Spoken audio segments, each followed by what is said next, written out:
Basic Robot Course, Module 1, Introduction.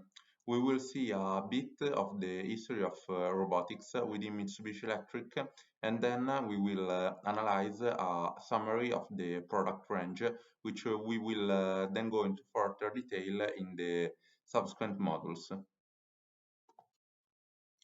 In 1980, the first Mitsubishi electric robot was marketed, the Malfa RSA. We are talking about a Cartesian robot, 3-axis. In 1982, the first anthropomorphic robot arrived, the MoveMaster RM101 with 5 axes. In the 1983, instead, the first SCARA, the Malfa RH211. From 1980 to today, many models have been created, which you can see summarized in this slide. Obviously, not all of them were then marketed in Europe. Let's see the product range. We are talking about robots from 1 to 70 kilograms, which with reach from 350 to 2050 millimeter. We can divide them into 3 macro families: standard robots, cooperative robots, and collaborative robots. Within standard robots, we find a further subdivision between serial robots and parallel robots. Therefore, between robots that have an open cinematic chain. We can, let's say, equate it to that of a human arm and parallel robots, which instead have a closed kinematic chain.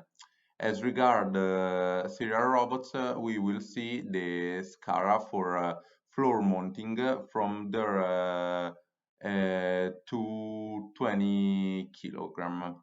SCARA for sailing mounting, or SCARA high speed for sailing mounting.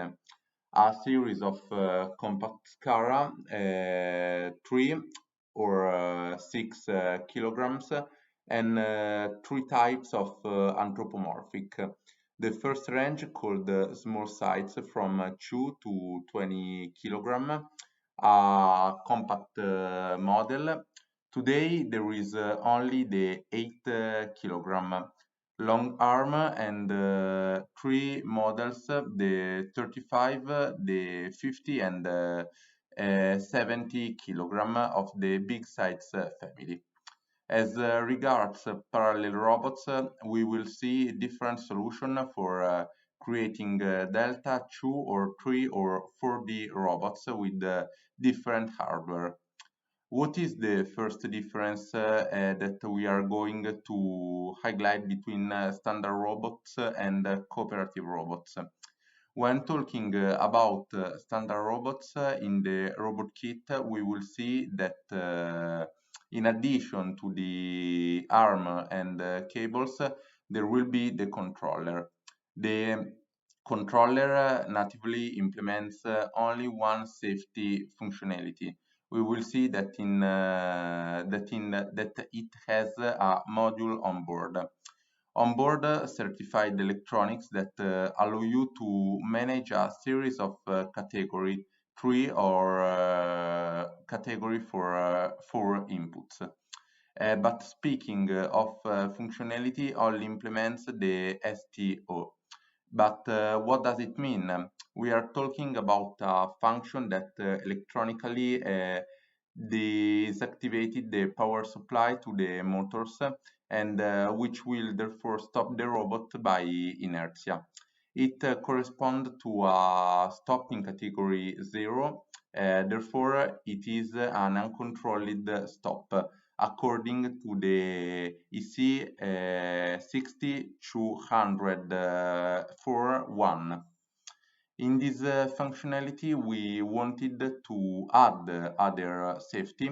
We should purchase the optional Malfa Safe Plus module separately, which adds 2 safety functions to the standard robots, the SLS, that indicate the safety limit speed, and the SLP that indicates the safety limited position. The SLS monitors the speed of the robot, and therefore it certifies to us that the speed of the robot will not exceed a certain value that we will configure within the safety module. SLP, on the other hand, will be used to monitor through the certified virtual planes or cubes that the robot does not go beyond.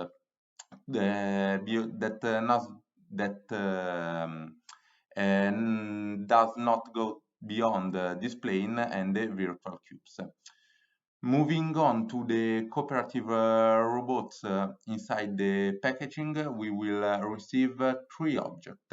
We will receive an anthropomorphic robot available in the 4 or 13 or 20 payloads, and it is the same model that we find in category 1 of the standard robots.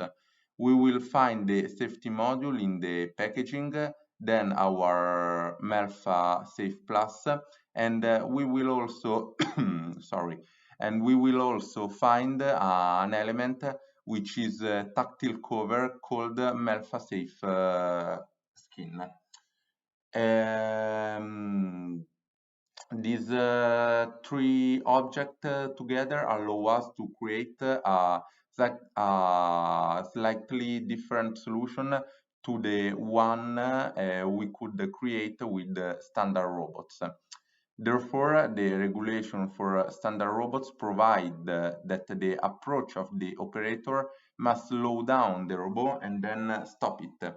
Therefore, with the solution 1, we could have a cell that in the presence of the operator, it will not be productive with the solution 2 of the cooperative robot. We will have a seal that reduces the speed of the robot in 250 millimeter per second through devices such as a laser scanner.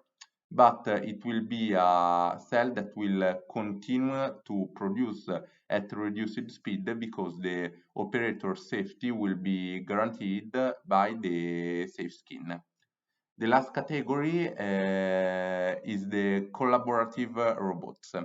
However, in these in this category, we find only one model to date, which is the Melfa Sista, a six-axis robot with 5 kilogram of payload and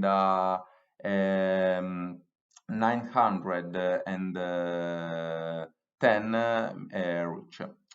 In the kit, in the packaging of this robot, we will find the Melfa Safe Plus module, which in this case is not an option, but is a part of the robot's kit. And with the collaborative solution, in addition to the STO, the SLS, and the SLP, we could activate a fourth safety function available only for the collaborative robot, which is the STR, the Safe Torque Range, a function that will allow you to control and monitor the torque, the torque on the robot axis in a certified way. Let's see in this slide an image that summarizes these three macro families. So we find on the left the first two robots, which are robots, let's say standard caged ones. Therefore, robots that go at their maximum speed and which they do not use additional safety devices such as the laser scanner. We find a 3 kilogram SCARA and a 4 kilogram anthropomorphic robot. The third robot, however, is a cooperative robot and a 4 kilogram long arm equipped.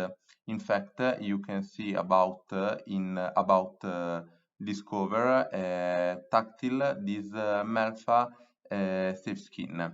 You can notice that obviously the size of the arm is greater than that of robot number 2, which is still 4 kilogram.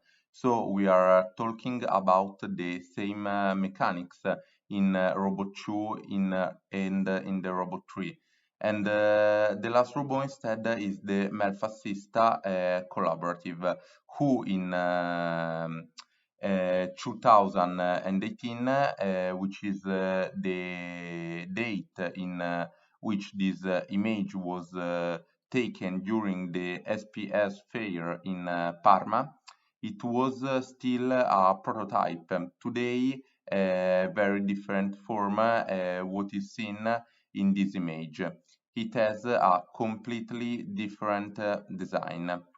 What you can see that the first two robots are caged.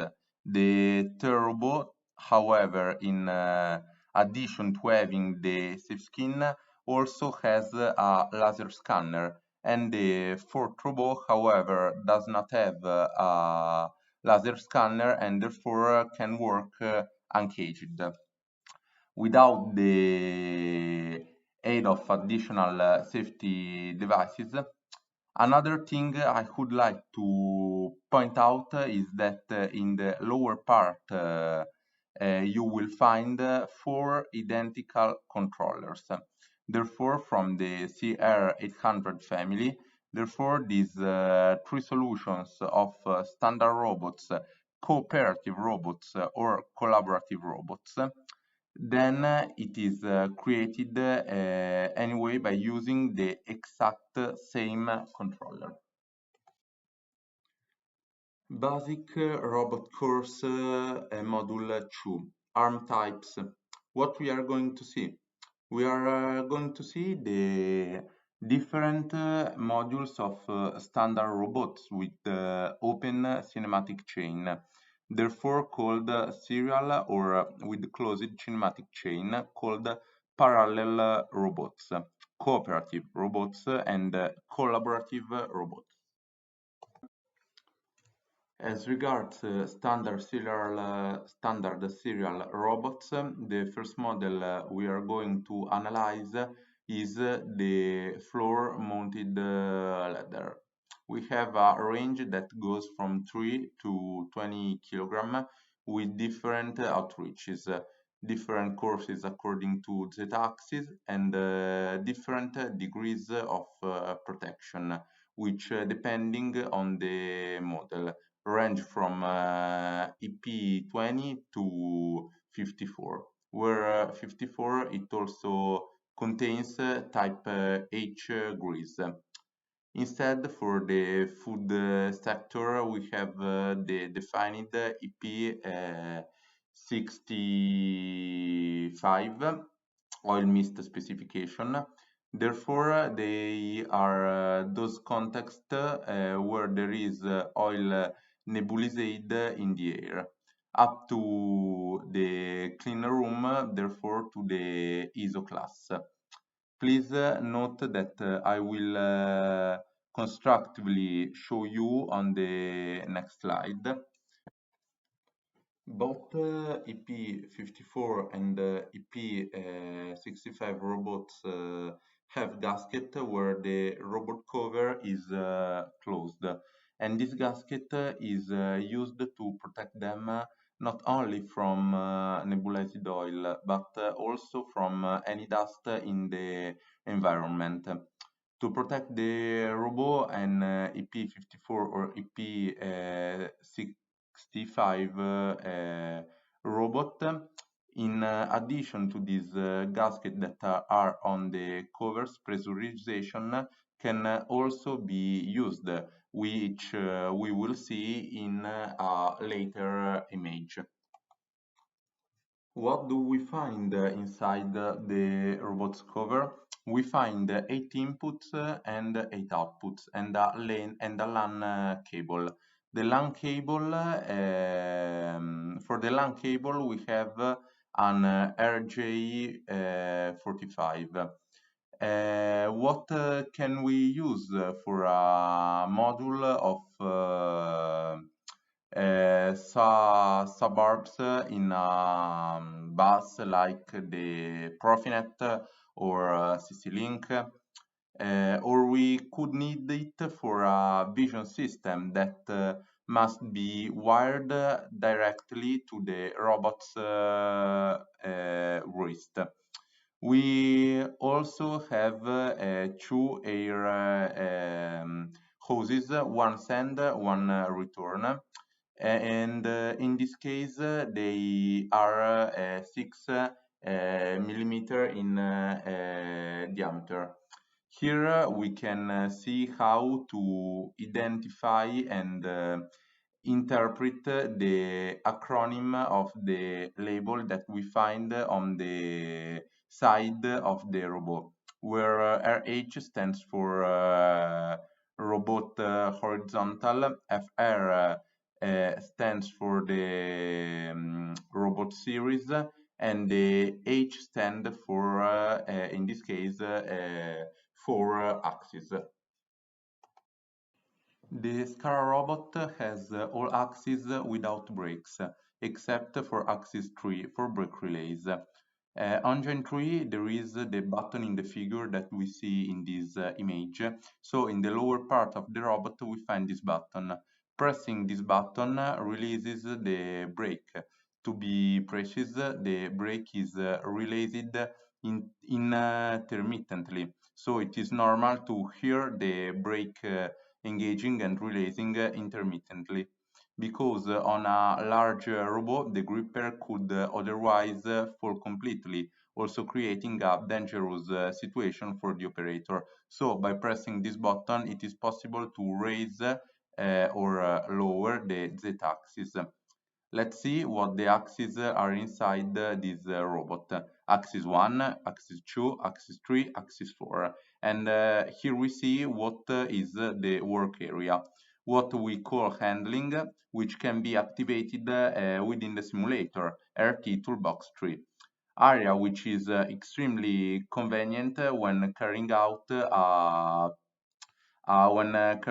a feasibility study, because by importing the CAD of the machine or by drawing three-dimensional elements that identify the various workstations of the robot within the CAD integrated in the software, it is possible to verify that the reach is congruent with the layout in which the robot will work. I'll show you a quick video of this range of products. Then I will show you what a floor mounting SCARA is. Here you can see on the left a SCARA robot from the series FR, and on the right you can see an anthropomorphic robot, but we will see it later. You can see from this image, but then we will analyze it specifically by opening the software that these robots have. The particularity of being able to work with a very large excursion. So this is the rear part of our ladder robot.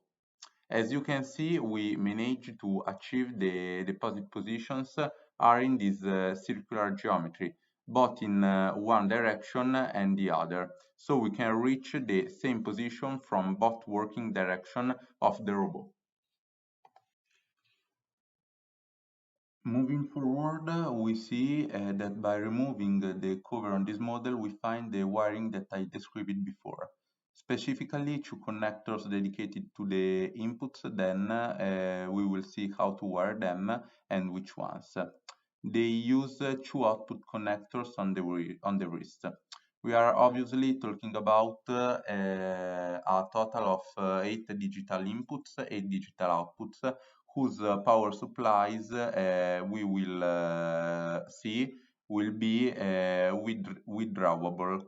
On the connectors themselves, we have the two air hoses, the supply and the return. We have a LAN cable to wire signals onto an Ethernet cable, and also a further cable which can be considered either a spark cable or a cable to connect the electrical clamp, which however is not marketed. Which however is not marketed in Europe, the Mitsubishi Electric caliper, which is not marketed in Europe. Obviously, in this image, what can we see other than the tree? The zeta axis is made up of a hollow shaft inside, which in addition to passing all the pneumatic elements, it can also house the electrical connections. So we could then wire the customers normally wire the pneumatic part inside the cover and bring in any signals. For the inputs, therefore presence piece or sensor on the grippers. By crossing, taking advantage of the fact that the z-axis is hollow. Another element that you see is the sealing gasket, which is specific to the EP65 and EP54 models. So both have this sealing gasket, and then we will see they also have over two air attacks, air out and return. Also have the pressurization connector. Let's move on instead to a second family of SCARA robots, which are ladders for sailing mounting. Obviously, the previous model cannot be mounted upside down, so a specific model is needed on the sailing that has axis 1 that works in reverse, which is mounted in reverse. In this case, the offer is of two models. There is a 3 kilogram and 1 kilogram, so different outreaches, different travels of the z-axis, different degrees of protection. He refined the legend where an R is practically added to the previous abbreviation, which indicates sailing mounting. And we see that while the 3 kilogram must necessarily be mounted on the sailing, the RH1 FRHR model can also be mounted on the floor by building a specific wall bracket. There are two handling surfaces of this object.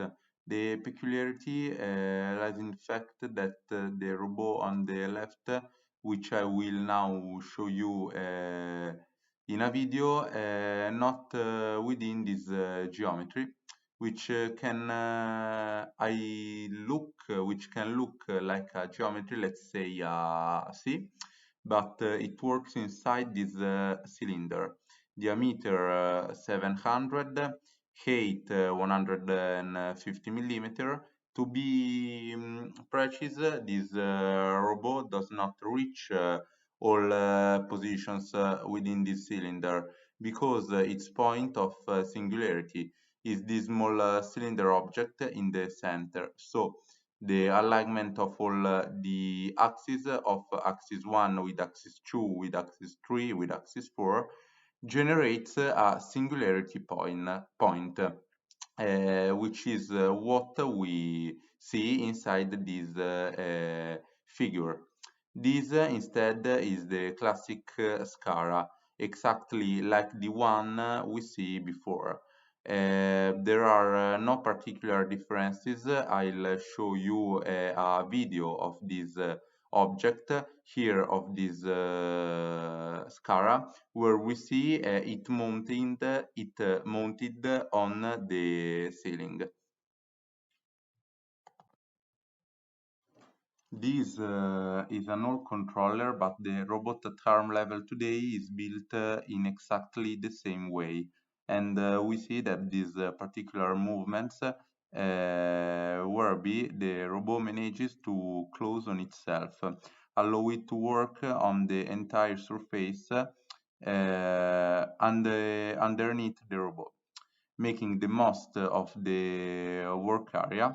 It is exactly that cylinder that we see before at 700 millimeter diameter and 115 height. I'll show you one last movement where you can appreciate it, indeed the particular mechanical construction of this model. Normally, the robot comes with the SCARA high speed. Is compared to the Delta robot. Here, a small comparison has been made between our Delta, therefore not that of the competition, the Delta Mitsubishi and the upside down. The precision obviously is significantly higher because here this object has a repeatability of 100, while in the case of the Delta we are talking about things. It has a significantly lower weight, more or less it weighs half as much as a delta, but the greatest impact between the two product lines is the maintenance. The SCARA does not require maintenance, or rated, or rather on a robot SCARA will need to be grazed. In the specific case of this robot upside down, the joints 1 and 2 need to be grazed every 6,000 hours. Instead, the joint 3 need to be grazed every 3,000 hours. And another aspect that must be considered is the belt tension. In fact, is necessary check the belt tension every 24,000 hours. However, this is different on a Delta, regardless of whether it is a Mitsubishi brand, but it will be necessary to intervene with much more impactful maintenance, because it will be necessary to replace the springs and bearing seats on the secondary arms, on the secondary 1-2 arms, and 3 every 3,800 hour of working in or once a year, and replace the sliding bearings on the axle rotation for every 3,000 working hours or once a year. Let's say that in terms of performance, the upside down high speed is a very high performance robot. I don't want to compare it in terms of performance to a Delta, but it could replace the Delta in many applications, also because the cost is definitely very different. Let's go ahead and see what the compact SCARA for floor mounting are. Here we have a second product line come. They are called compact because, as can be seen from this slide, actually comparing the bigger brother of the FR series, Here we see the two 3 kilogram models compared and two 6 kilogram models. The dimensions are extremely compact. We can see that not only the dimensions are small, but also the weight of the arm.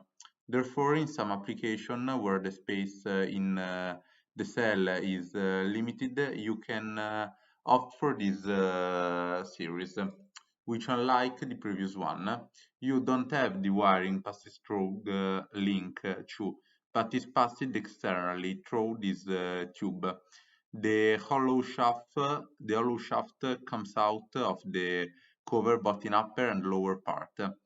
Has the effect of possibility having to install a bellows to cover the hollow shaft. On this series, there will have to be a double bellows, both on the upper and the lower part. We have two payloads, 3 kilogram and 6 kilogram, 700 millimeter outer reach. The big difference on this compact series is that it doesn't have garlic on the wrist. It does not have garlic on the wrist, and to make up for this lack, this robot has been equipped with a 15-pin connector that goes from the cover of the robot to the base of the robot. So it is a pin-to-pin connector on which we can wire all our signals. Yes, once you get to the base, you will need to put this signal on an input-output card installed in the controller. An input and output card, which especially for this model is supplied with the packaging. So while a traditional robot is born with 8 free inputs, 8 free outputs, this model has 32 R32. They are not physically on the wrist, but must be wired onto the wrist and then picked up by the robot base and carried on the card inserted into the controller. The acronyms in this case, the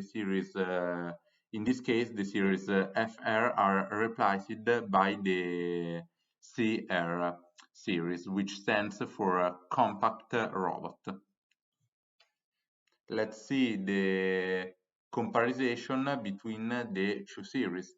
Consecutively, they are very similar. So we always have axis 1, axis 2, 3 and 4, which is rotation. The movement, obviously, compared to a SCARA from the FR series is limited by the fact that we have this obstacle given by the tube that protrudes from the base.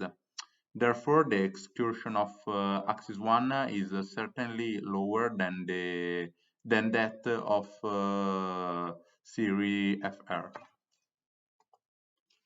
Also, in this case, I will show you a video where you can see in a customer's machine an anthropomorphic robot on the left and a compact series on the right. Here they are assembling cosmetics caps. So the first robot takes a cap from a package and checks with a vision system the correct positioning. In any case, the coordinates for picking up the cap. At this point, the anthropomorphic robot sprays glue inside the cap and places it on. Where a disk will be mounted, the disk is mounted in the internal part of the cap. It is taken and it is this white disk by the compact robot that performs two operations. This data of loading this white disk, which is coupled with the cap by this press, and then makes an unloading operation of the disk. Then assembly of the cap assembled with the disk on this relay tape. We are stopping the video just to show you an application example of the use of this compact robot, which returning to this slide makes you understand. Surely the dimension of this robot are extremely small. The anthropomorphic robots that we define as small sites identify the size ranking from 2 to 20 kilogram. In this case, I divided the robots into two different slides because the 2 kilogram is a particular robot because it exists in two versions. It exists with the axis 1, 4, and 6 without brake, or with the axis or with the all axis with the brake, where the letter B identifies the presence or absence of the brake. Axis 1, 4, and 6 are the only axes that allows me to position this robot in the three different configurations that are foreseen. So all anthropomorphic robots can be mounted on the floor. As you can see in this wall image, I will show you a selling video in a bit the fact of removing the brake on these three joints, however, allows them to be installed both on the wall, on the floor, and on the ceiling. 2 kilogram model, there is a short 504 millimeter arm or a 649 millimeter long arm. Then there are the 4 or 7 or 13 or 20 sizes where obviously for payload reasons of weight of the mechanical part, all 6 axes are braked. Obviously there is no button like in the SCARA to unlock the brake. Here, the relays of the brakes in case of service can be done, but it must be done by two operators. One who has the teaching box in his hand and by pressing the dead man releases the brake. Another operator who holds the joint so that it does not fall as not to get hurt if the operator who is holding the teach identifies a dangerous situation, releasing the dead man goes to re-engage the brake in order to don't create a dangerous situation for the operator. Here too we have different degrees of protection. From EP40 we move on to 67. Therefore, while previously we were talking about EP65 for SCARA, the oil mist in the case of anthropomorphic becomes an EP67, and here too we have the white room and the clean specification. I would add not only ISO class 3, then we will see that in fact we have two classes, two ISO classes, 3 and 5. Here 3 is indicated, but in fact not on all models. On some models there is also available 5. RV is the acronym that stands for vertical robot. FR the series. We could have two additional letters, which are the L, which identifies the long arm, and the LL, which identifies the super long arm. For example, the 7 kilogram robot exists with the arm 713, which is without the L, the 908 that is with the L, and the 1503, which is a double L, all equipped with the usual 8 inputs and 8 outputs, LAN cable and air hoses. And this is the handling area, the work area of this robot obviously changes because it almost resembles a spherical surfaces. I'll show you a video where you can see the 2 kilogram robot mounted on the wall. As I was telling you, this is a demo in the life science field where the robot takes some vials, and here the wall installation was chosen rather than the floor one. However, it completely frees the robot's work surface, and therefore in some application it can be useful and flexible. Here we see the robot that took note of this little thing is doing a few inspection tests on the product through this vision system, and then go and deposit the product he took again. Returning to our slide, obviously all the wiring also on these internal robots. In this case, we still have the output connectors, so the connectors for wiring the outputs, and therefore any valves that can be hosed in this way. Here we see the usual optional SMC valves. In particular, these connectors together with the two air pipes come out in the upper part of joint 4, while in the lower part we find of the other signal, such as the Ethernet cable or the input signals. Therefore, on this robot we find two doors, one in the upper part to house the pneumatic part, and one in the lower part for all other types of wiring.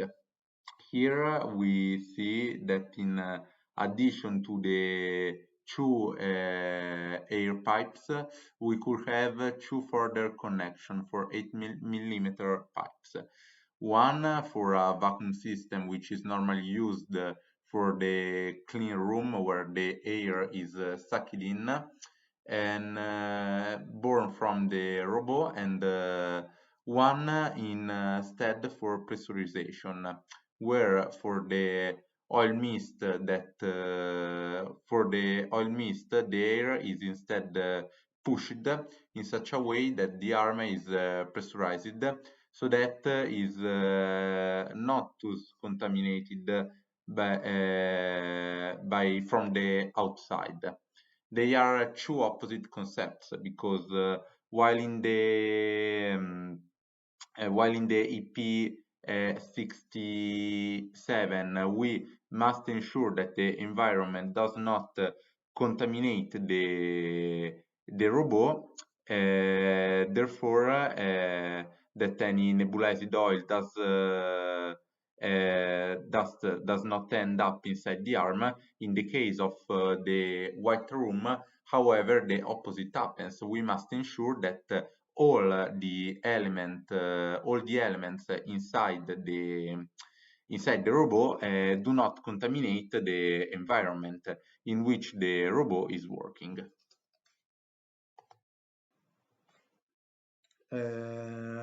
We see another peculiarity of the 4 to 20 kilogram robot. So this option is not available on the 2 kilogram robot.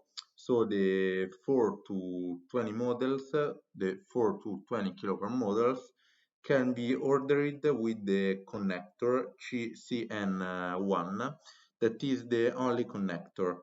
By now, the FR series has abandoned the double power cable plus encoder, so it's all in the same cable, but they can be ordered with this connector mounted from the bottom.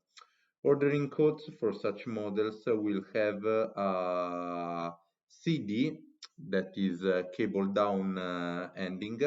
So this is what we find by default, or ordering the robot in the traditional way to have the connector in the lower part. So where the connector originally was a cap, a door is applied, you must add this CD to your order code. Let's look another family of standard robots. Let's talk about compact anthropomorphs. There is currently one model that is the 8 kilogram model. Long arm is an 8 kilogram model with a 931 millimeter reach and EP65 protection rating. However, this model, like all the other models, such as the SCARA, that we have previously seen from the CR series of the compact series, do not have any I/O on the wrist, but have the usual 15-pin connector, which is brought from the top of the joint 4 to the base of the robot. The signal will then be wired into the I/O board, which is supplied with the robot.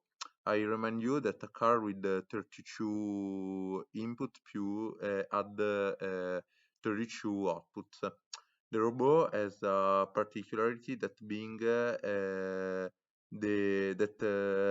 this model and the collaborative model is fitted with our generation drives, which are from the Servo J5 drive family, which have a big advantage, which is that they don't require backup batteries for the encoders. Therefore, on this model and on the cobot, the backup batteries of the encoders which backup the multi-turn of the encoder, multi-turn absolute encoder.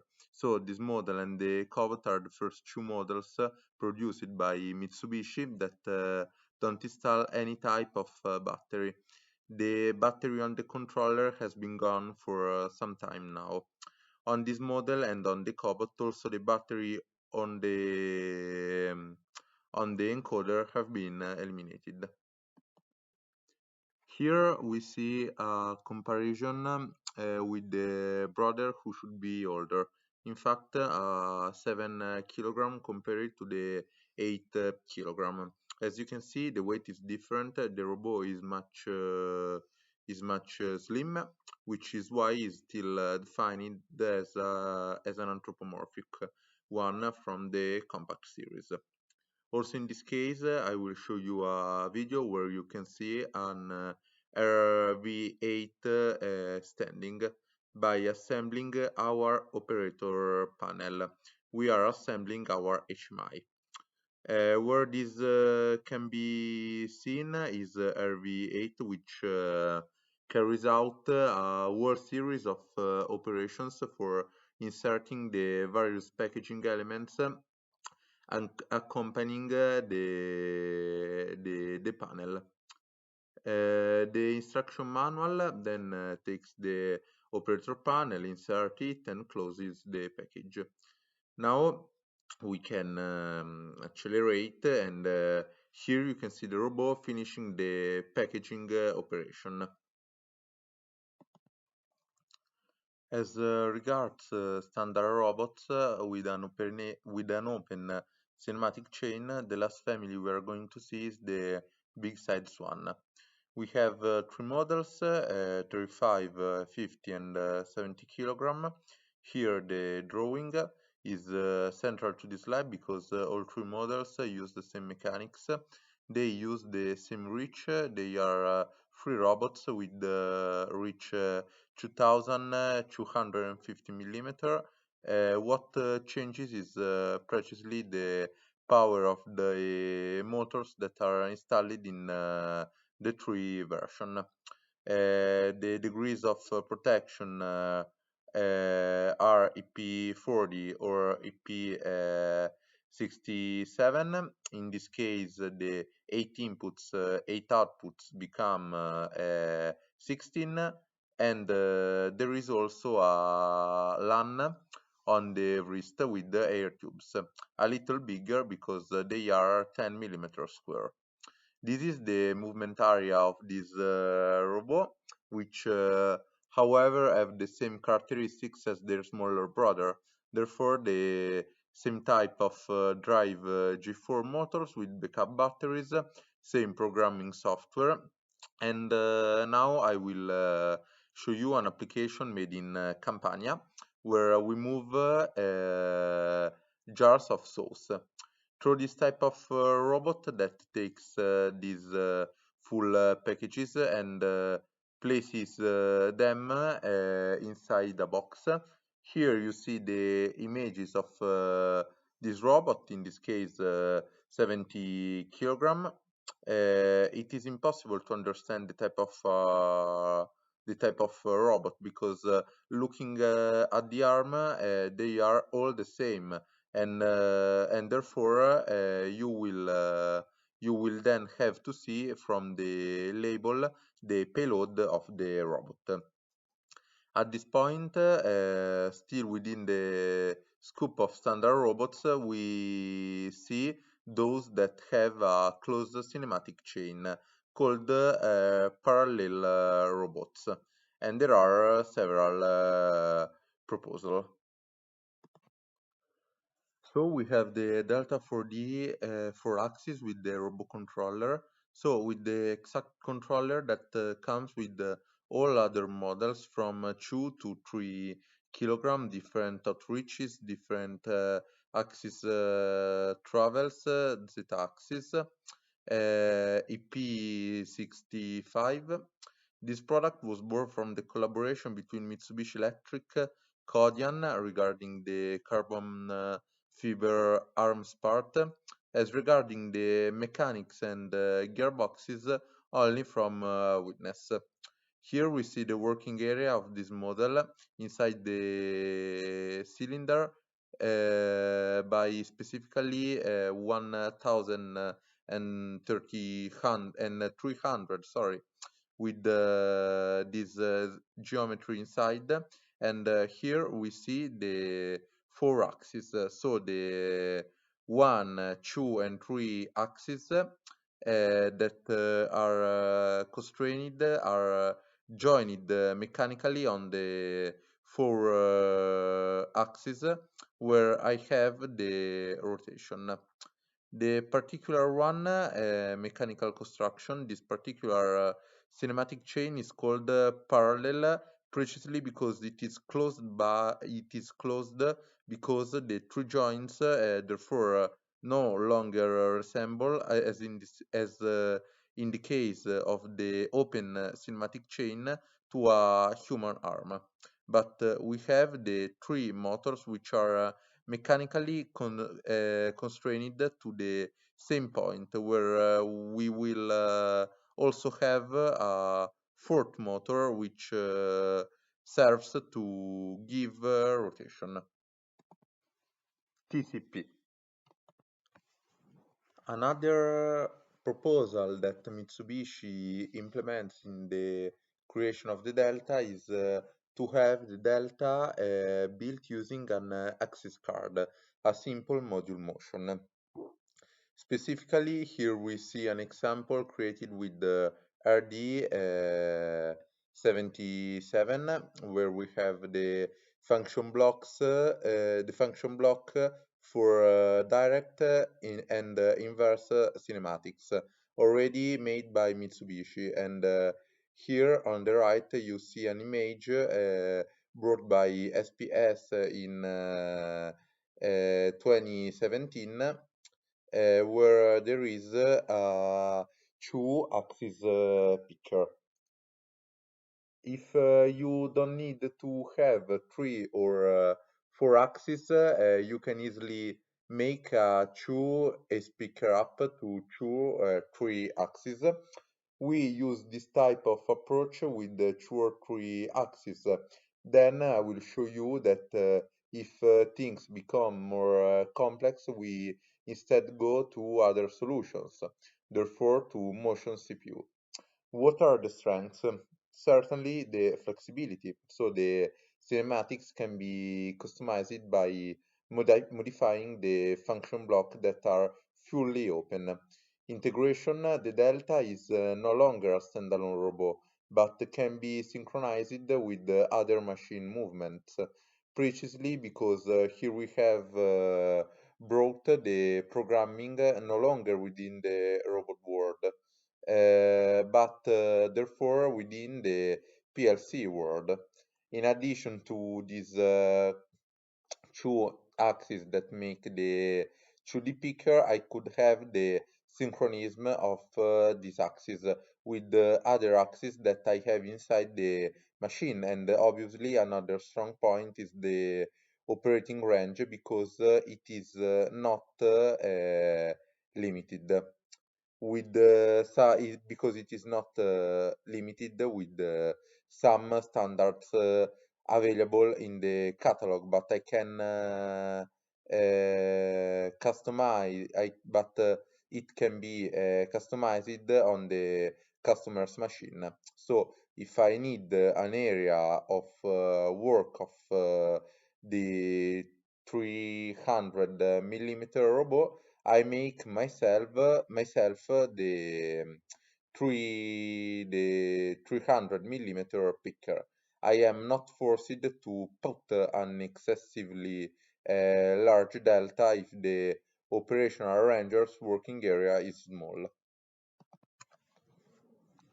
Going forward, if things become a little more complex, or if performance is needed, the card is replaced with a motion CPU. In this case, we are talking about an R16 MT were practically a library, obviously made from Japan.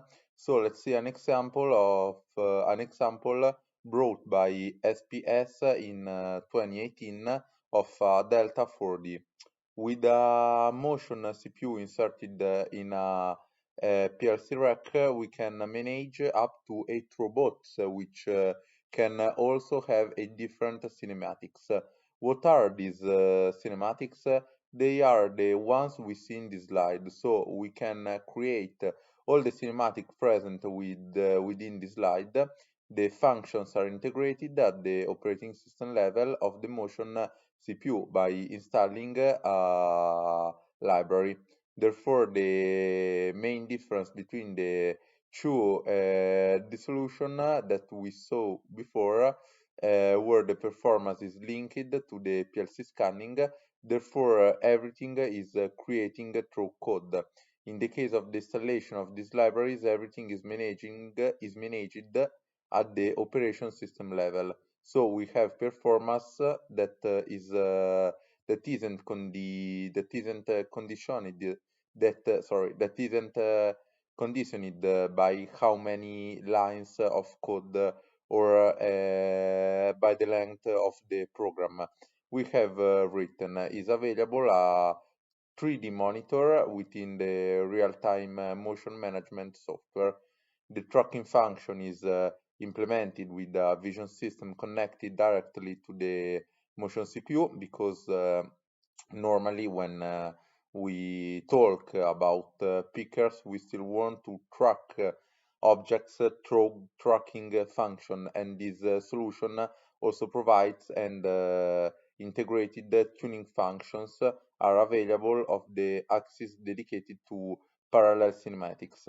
Therefore, this tuning function have also been implemented for parallel cinematics. Here we see what is the 3D monitor in real time inside the MT which is the programming environment for the motion CPU. And we see an operating diagram of what it could be. Tracking with the vision system.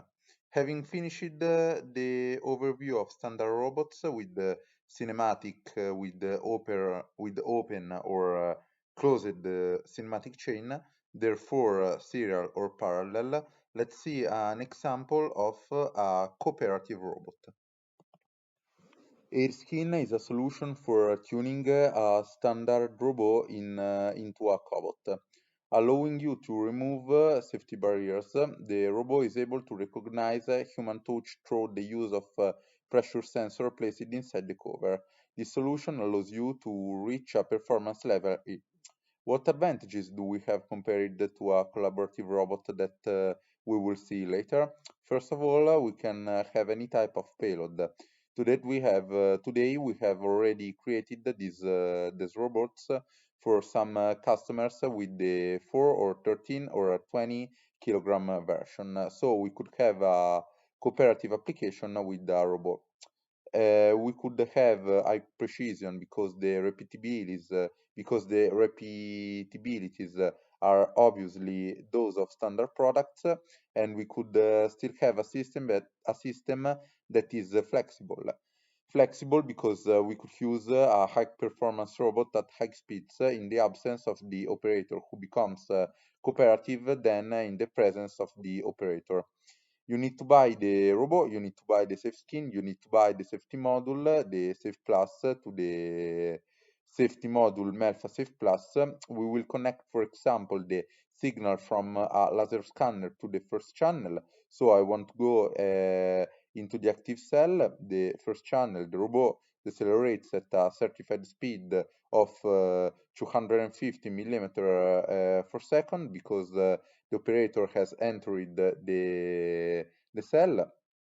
Here we talk about laser scanners, but it could be a door, it could be a carpet, any device. Security on channel 2. Instead, we are going to connect the safe skin. Here you see a whole series of cables coming out of the cover. Then in reality, in the final solution that was adopted, these cables are no longer visible. They have been hidden inside the cover. So what will happen? The robot will go a maximum speed. When the operator is outside the safety area of the scanner axis, or in any case, let's say in general, he will be outside the cell. Then it will slow down at 250 millimeter per second if the area is invaded, or in other words, if, for example, the door is opened. When the cover is touched, the deformation is due to the pressure of hand. It will block the robot at zero speed. Zero speed certified by safety module. Upon release, the robot will restart the cycle without the need for consent from the operator. On the cover, there are a series of LED that identify the operating status of the robot in the event of permanent deformation. So, if the operator gives to create a permanent deformation on this cover throw a blow or a punch, just restart the robot to restore the cover part. Let's go see a video of that. This is done by the company which creates the air skin. We see the young lady who is working inside the cell with the robot moving at reduced speed. Obviously, what you see here was the prototype. That's why there are these external cables that are a bit disturbing the aesthetics of the robot. The robot comes into contact with the operator and is stopped precisely because the formation of the cover occurs. So you can see that by touching with your finger, the cover is deformed. Here we see two different examples of applications. To the left, an example in the food beverage sector, and on the right, one example in the cosmetic sector, where these cooperative robots have been adopted.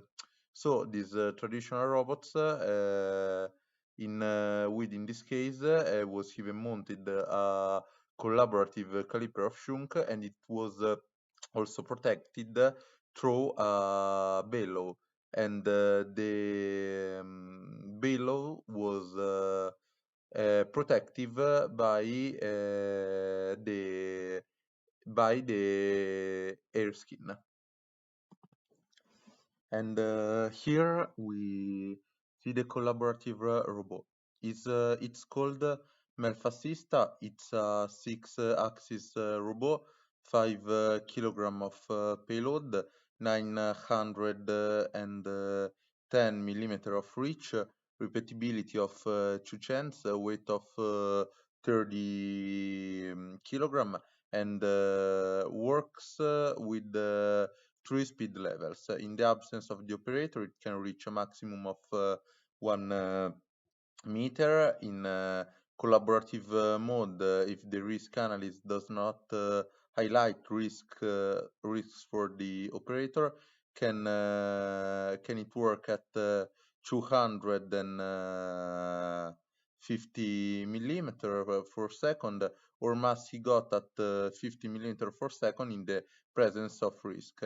As you can see, buttons have been added to the robot arm that allows you to perform a whole series of typical collaborative robot operations. In the meantime, I'll send you a video by RX where it was presenting during the 2 years ago fair. So you see a series of assista working alongside the operator. What I wanted to show you, in fact, is this bottom panel where we can go and perform a whole series of operations. Sorry. Meanwhile, here you can see the robot moving and working together with the operator. But what can we do with? These buttons, the first one we see at the top left are direct teaching. Therefore, the possibility of taking the robot for a walk to acquire the positions. The second is a teach button that allows us to, during our self-learning patch, taking our position sequence, which we then want to execute during the execution of the program. A button to open and close the end, which is also another function that is the align the wrist to the work surface of the robot.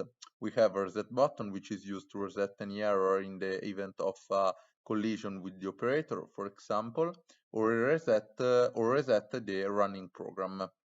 The start to launch the robot cycle, and the enable lock, which is used to take control of the robot from this little panel.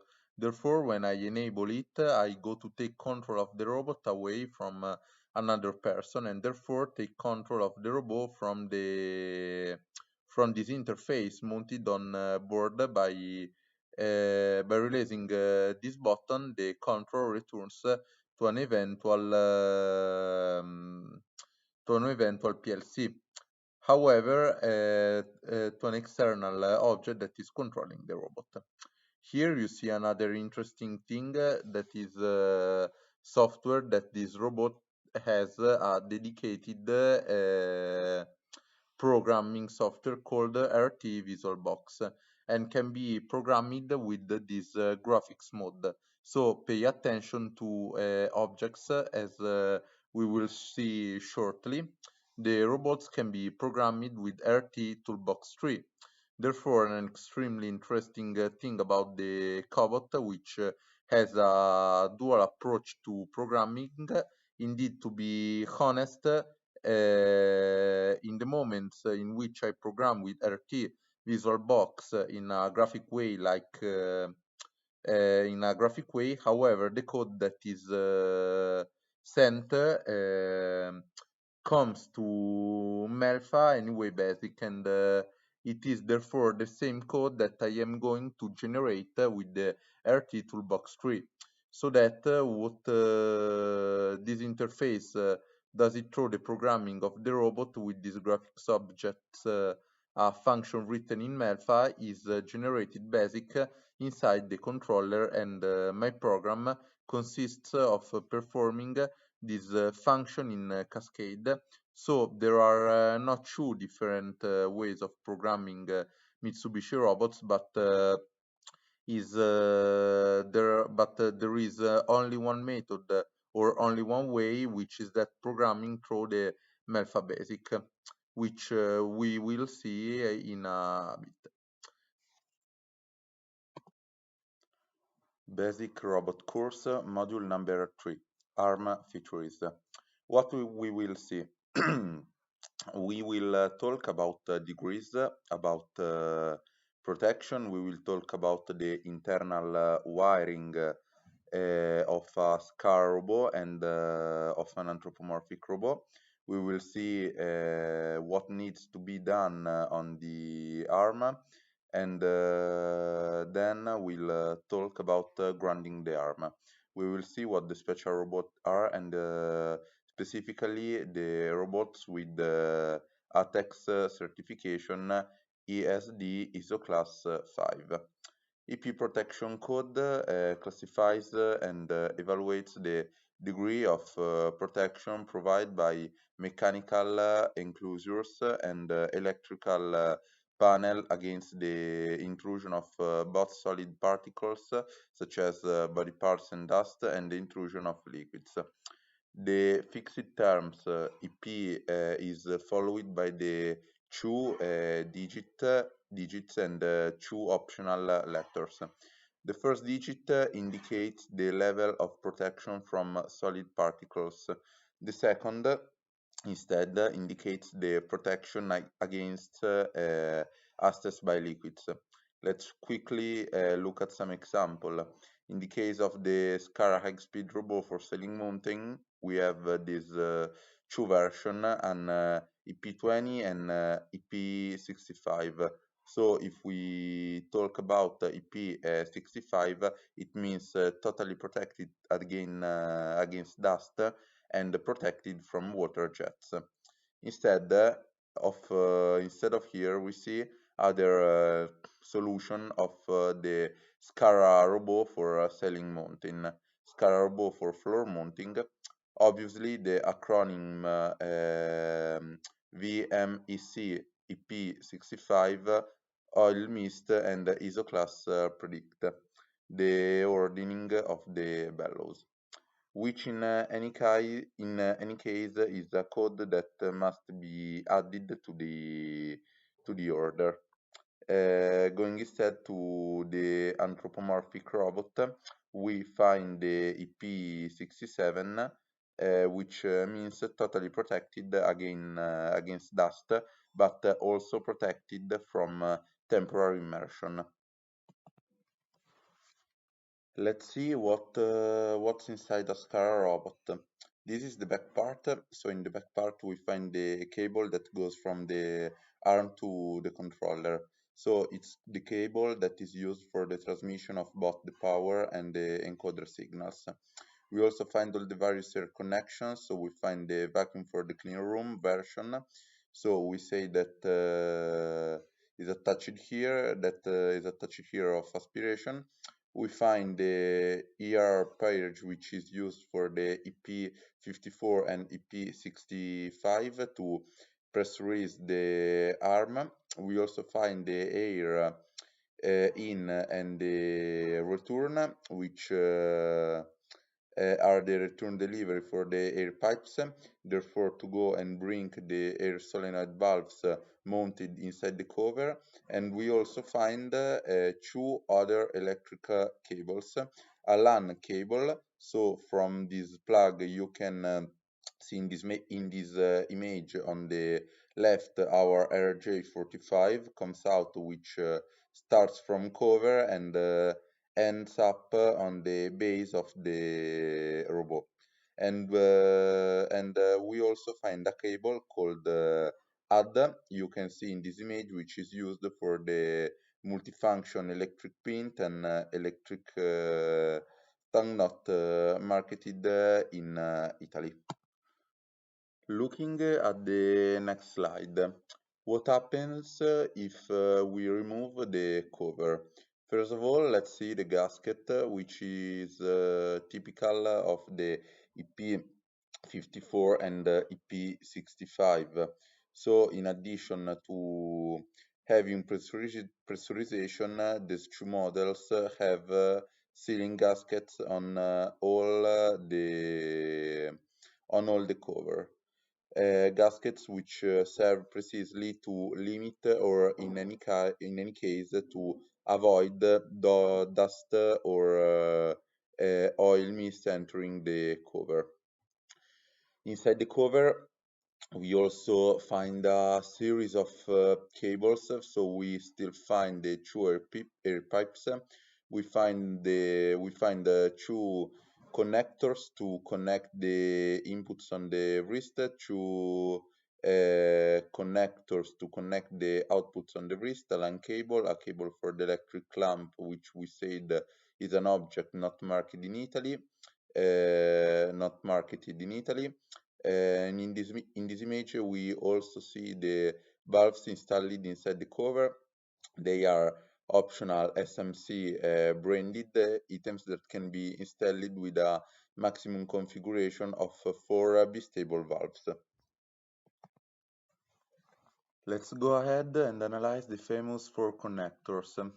Therefore, the output connectors and input connectors. First of all, let's note that here we see the scheme that we need to create.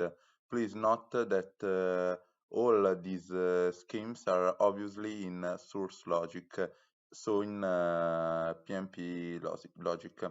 To activate this wiring logic, you will need to modify the IO type parameter, which by default on FR series is not configured. So by writing 1, we will work in NPN sync logic. By writing 0, we will work in PNP source logic.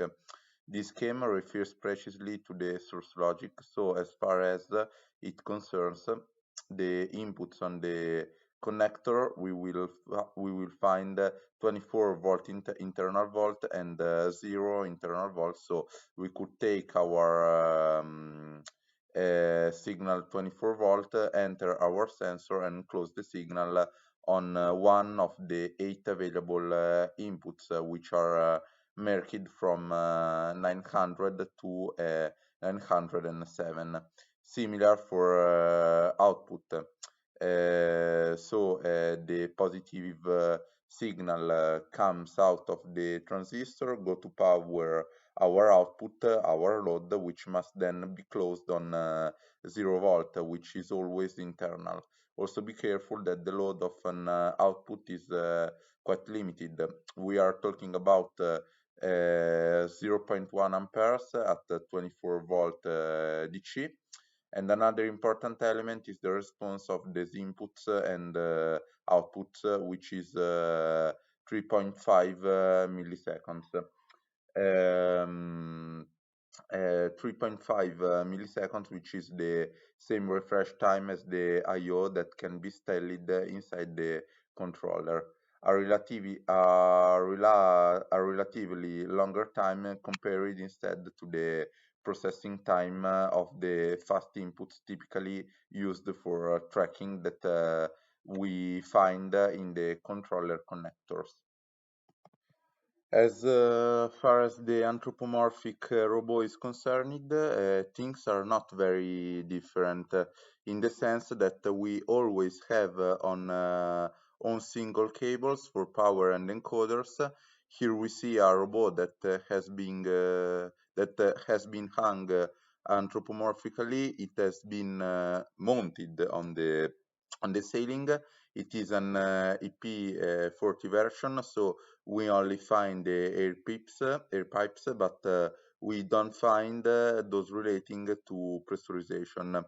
On the side, we find a connector with a series of signals that can be taken from the base of the robot, such as the LAN, which, however, requires a dedicated connector. As regards to the installation of the valves, they are installed in the upper part of the joint 4, and in the upper part the valves in the lower part we find the connectors relating to the input signals.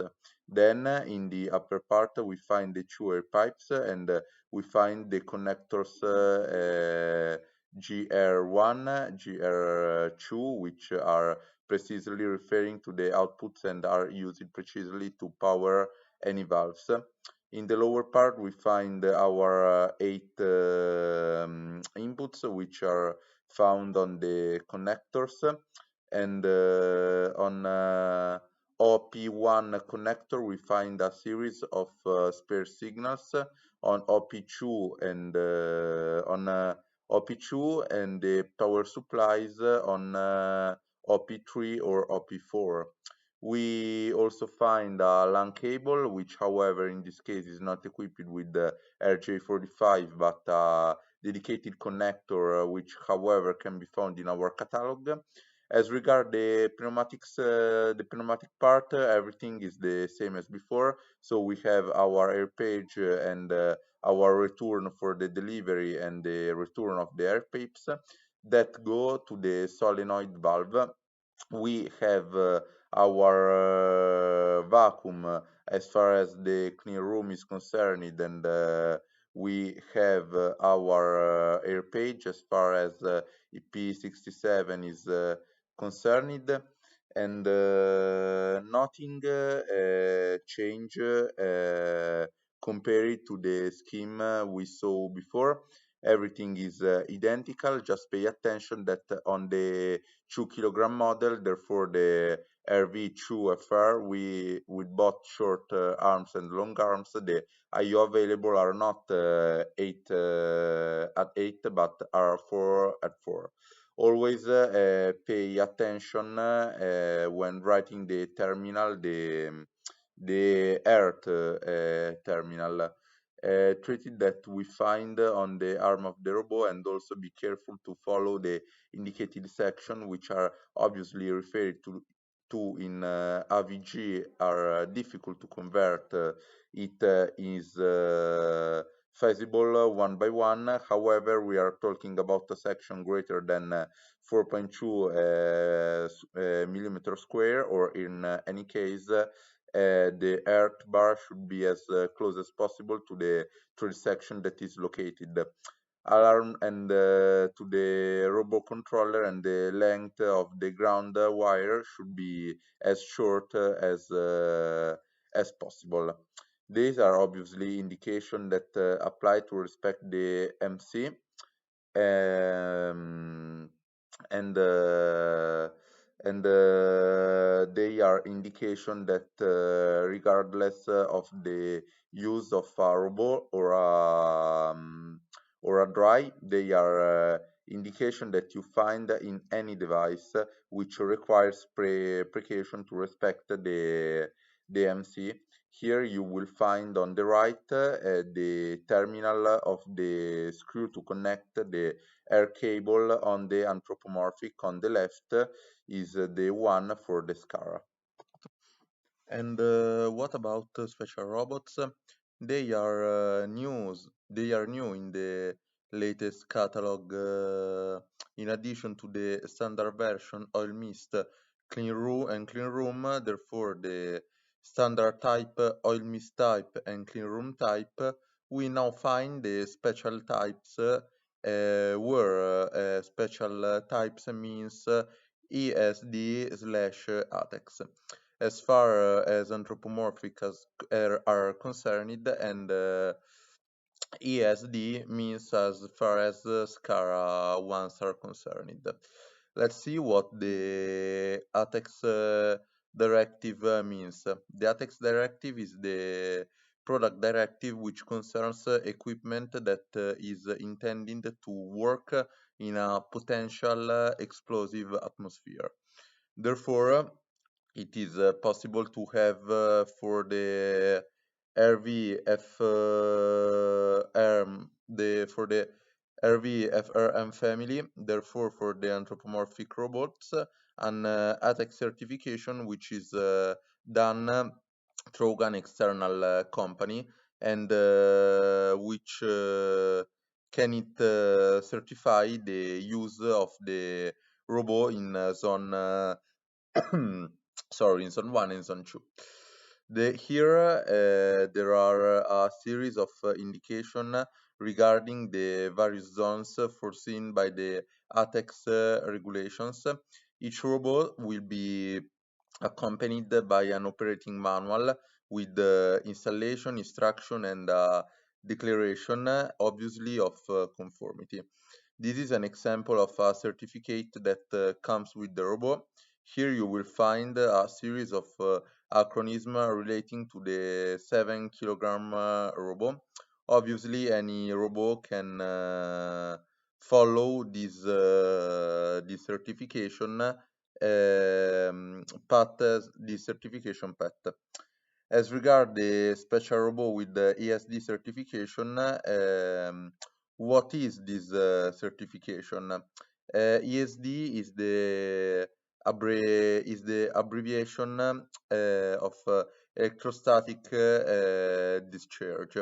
When handling electronic components, electronic boards, for example, during the assembly of printed circuit boards or the inspection of testing of this product of packaging, it is necessary to prevent uncontrolled electrostatic discharges. For this application, ESD certified robot complying with the ESC 61 340. The robot arm must be electrically conductive, while the anthropomorphic ones, having metal covers, are, except for the 2 kilogram robot, which has several plastic covers on the SCARA. Recovery, on the other end, are covered, as seen in the photo, with a special conductive paint for electronic application.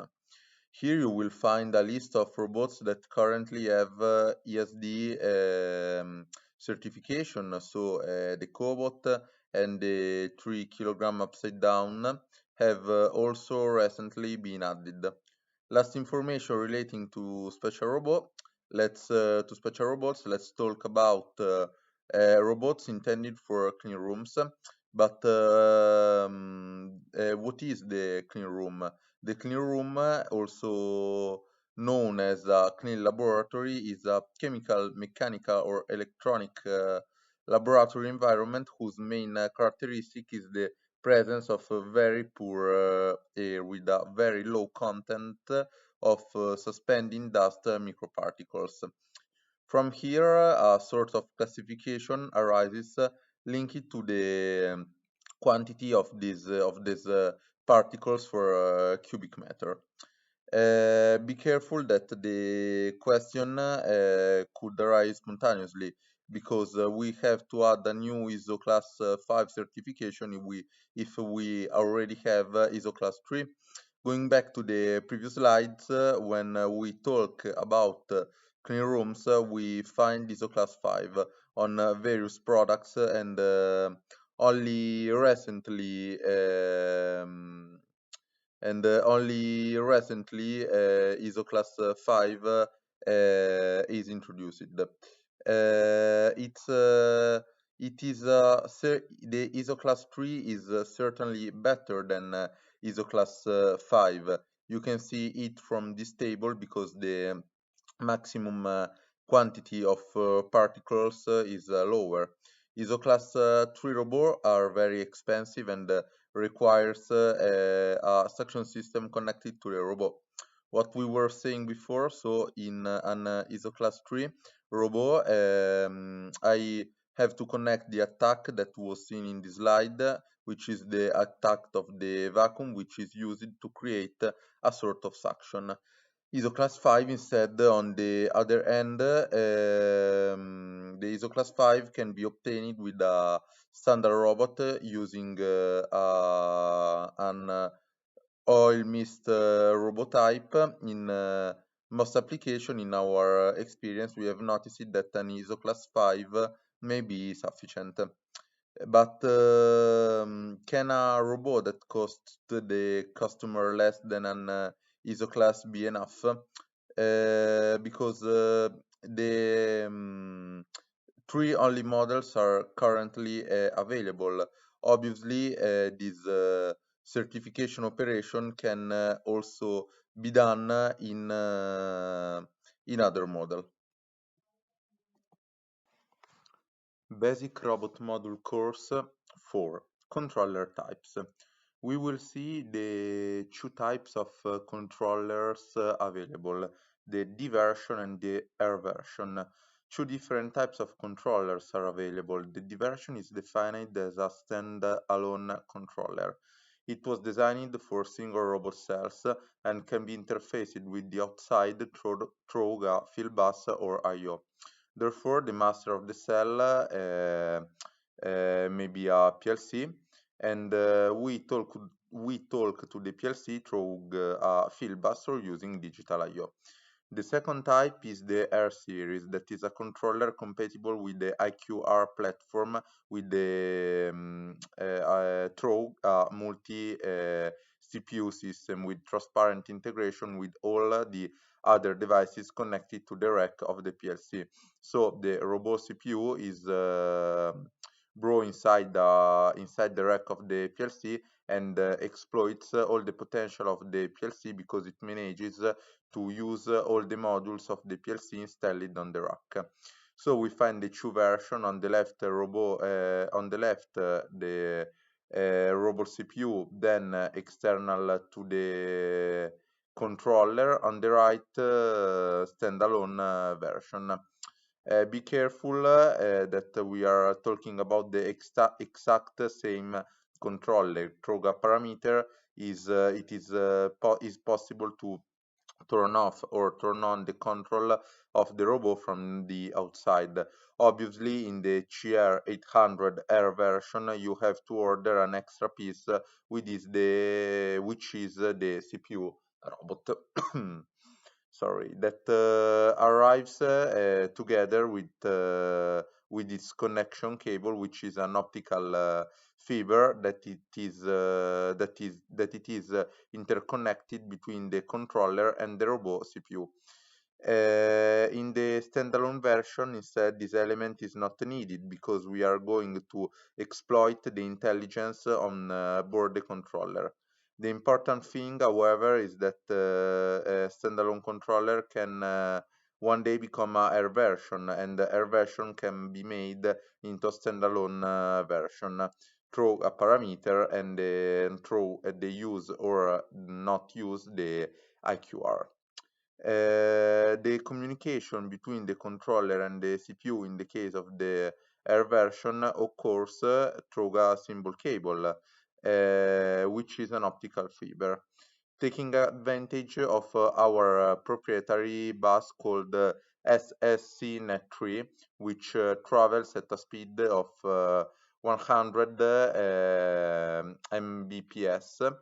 And here we see an example of a demo we have in our training center with a 4 kilogram robot on the left and a 6 kilogram SCARA on the right, which are managed through this platform. We can recognize a rack on which we have installed a power supply, a PLC, a robot and a robot 1 and robot 2 plus another series of modules.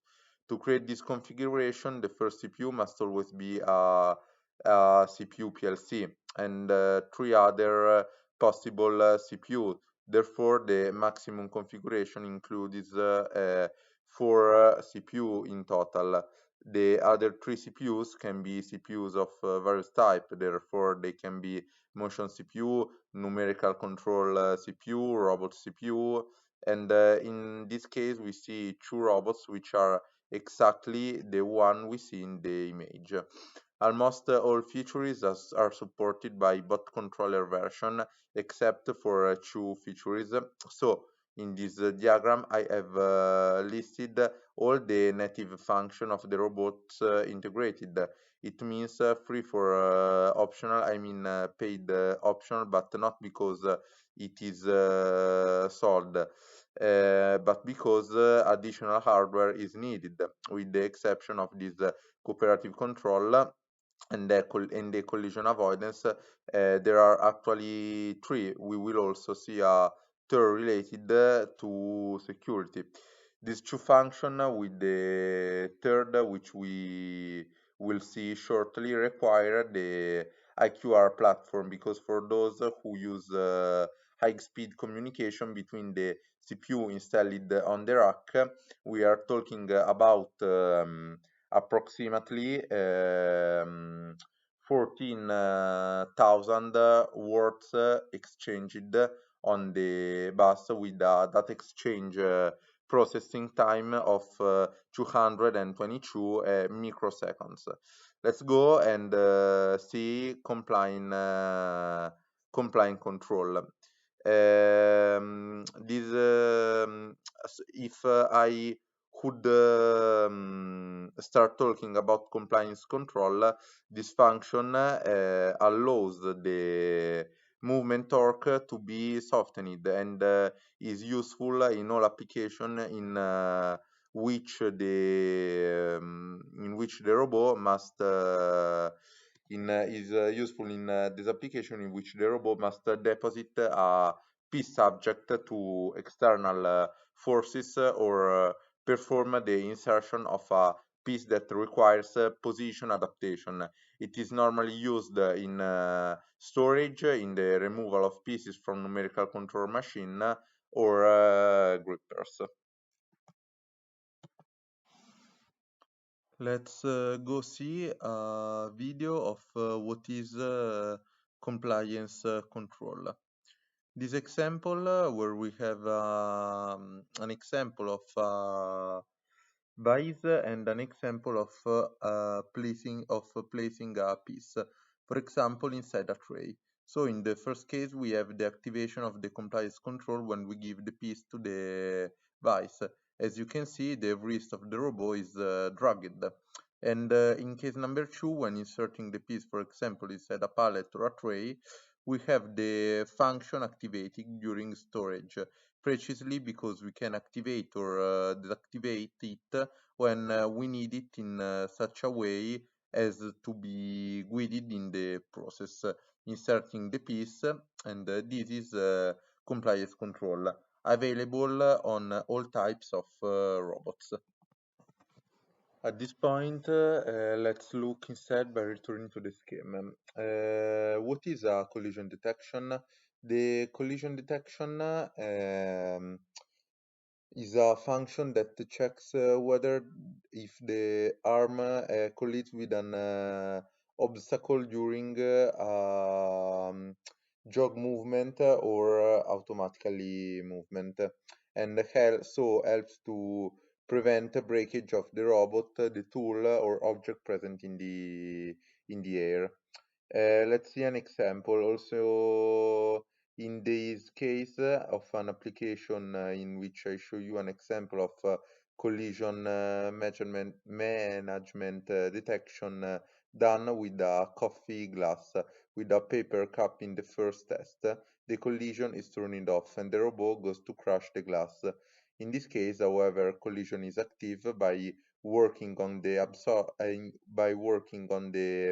absorption of the axis. We are able to control the strength of the robot and therefore prevent it from going to impact the paper cup. Let's see other features then from collision detection. Let's see what an additional axis. So it's possible to connect up to 8 additional Mitsubishi brand axes from the MRJ4 series to our robot controllers. Communication between the controller and the axis occurs through optical fiber in SCNet3. The 8 axes are divided into 3 mechanisms. Mechanism 1 is the arm robot itself with two maximum 2 axes interpolated with the robot. So we'll talk about the 7th and 8th axis. We can have mechanism 2, and which is a machine with that with at most 3 interpolated axes, and mechanism 3 that is another machine with at most 3 other interpolated axes. Let's see an application example. In this case, the classic example of a 7-axis interpolated with the robot can be interlocking of a numerical control, where here we can see a robot that has a double gripper with we go to unload the machine piece, and with the other we go to deposit the piece to be machined. In this case, we find an extremely small robot, which however has a long way to go, and therefore the optimal solution to reduce costs. Also reduce the operation, the range of action of the robot, and install the robot on an additional axis. This is the classic application example of an axis. Consider that we can also have the 7th and the 8th axis interpolation robot, therefore having the robot mounted inside a Cartesian, moving in a very small space.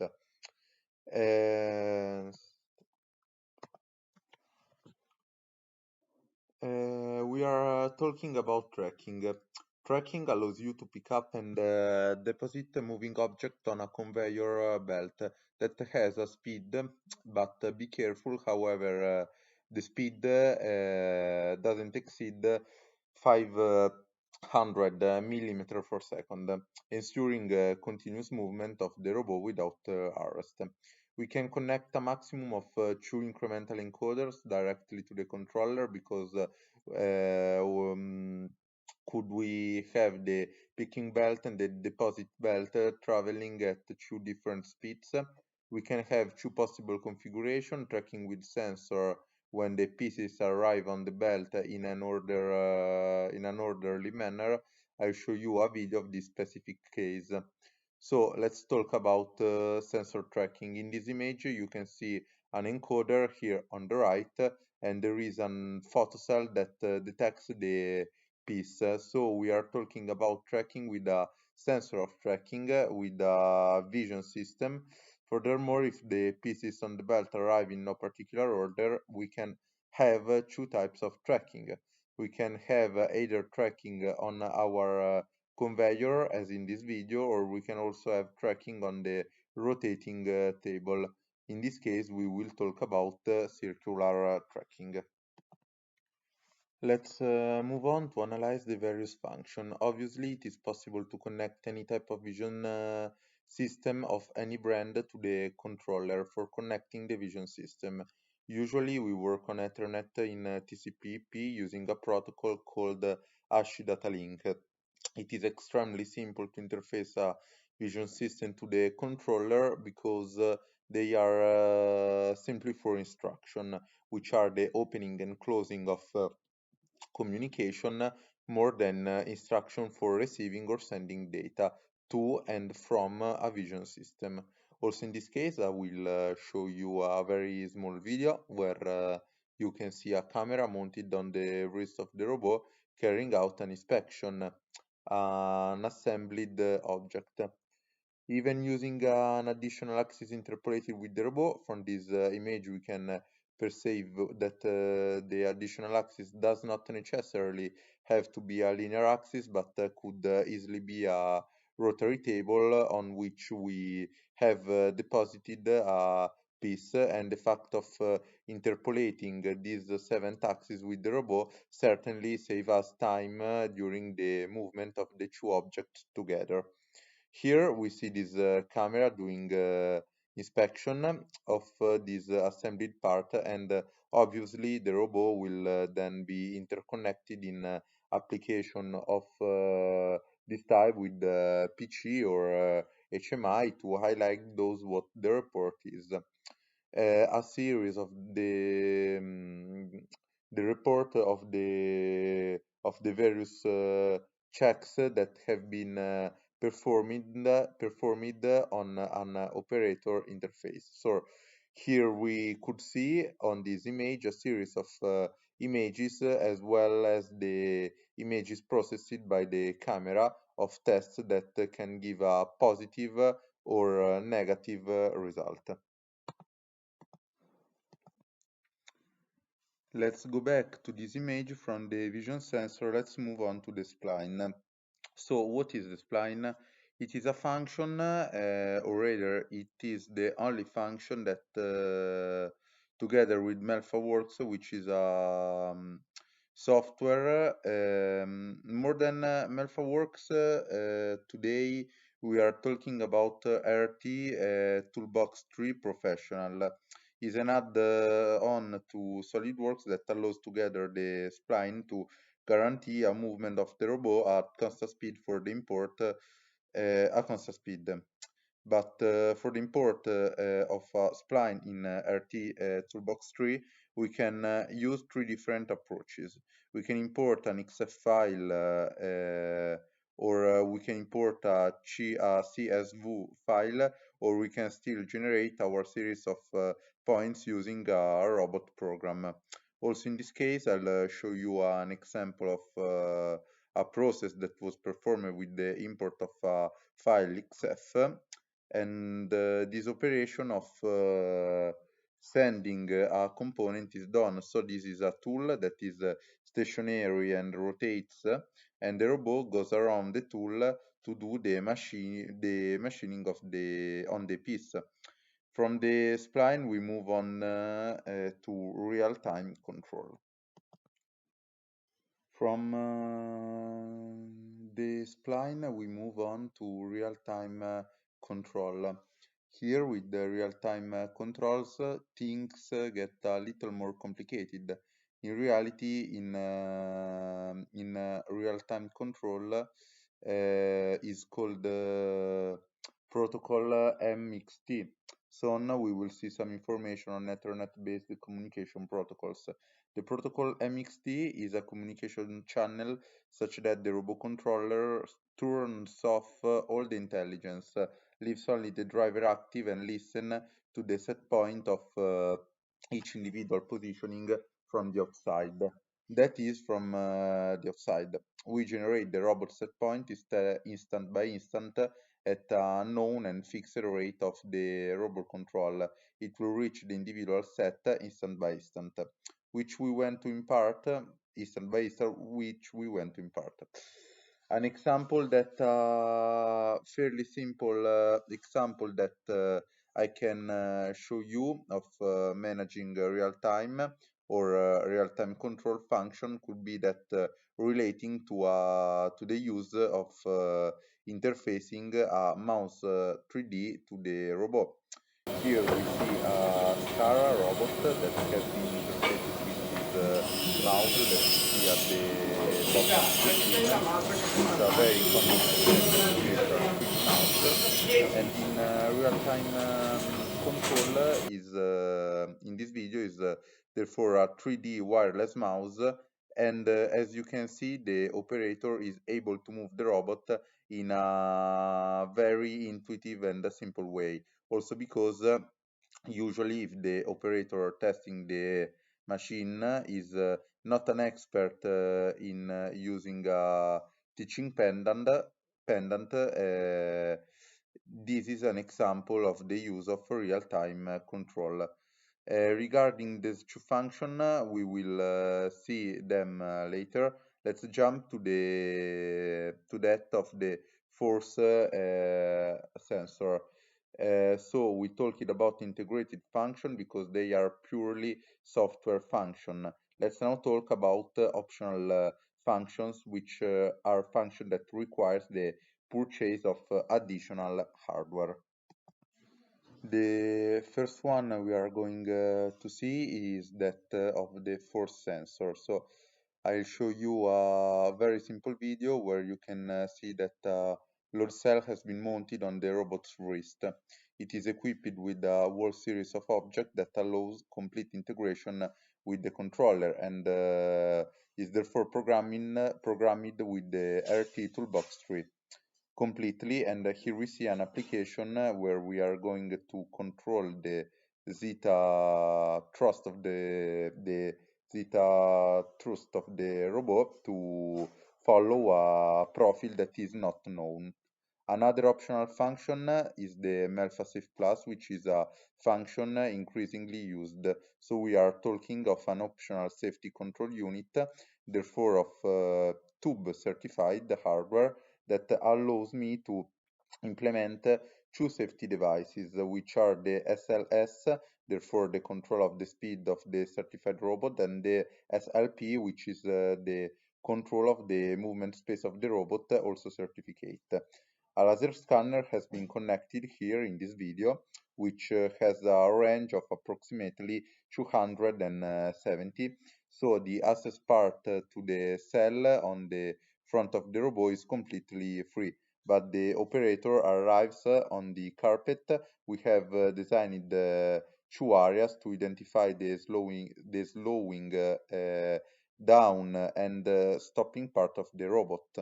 The operator approaches the robot, slows down to a certified 250 millimeter per second.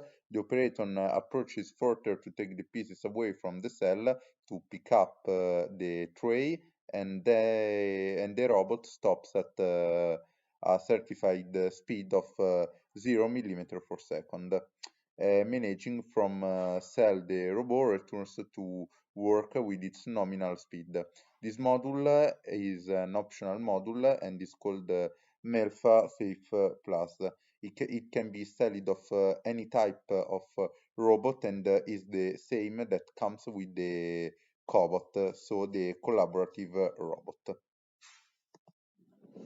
As regards the last option, the Melfa Smart Plaza is an optional card that integrates a whole series of features that are gradually added and implemented. New ones have been created recently. I'll simply show you an example. In this case, we are seeing what is called calibration assistance. Function that allows a brand on the wrist of the robot, mount the camera in a fixed position, and allows you to calibrate the two reference system that of the camera and that of the robot without manual operations, and therefore without affecting the calibration camera robot from any error. This is an extremely useful feature.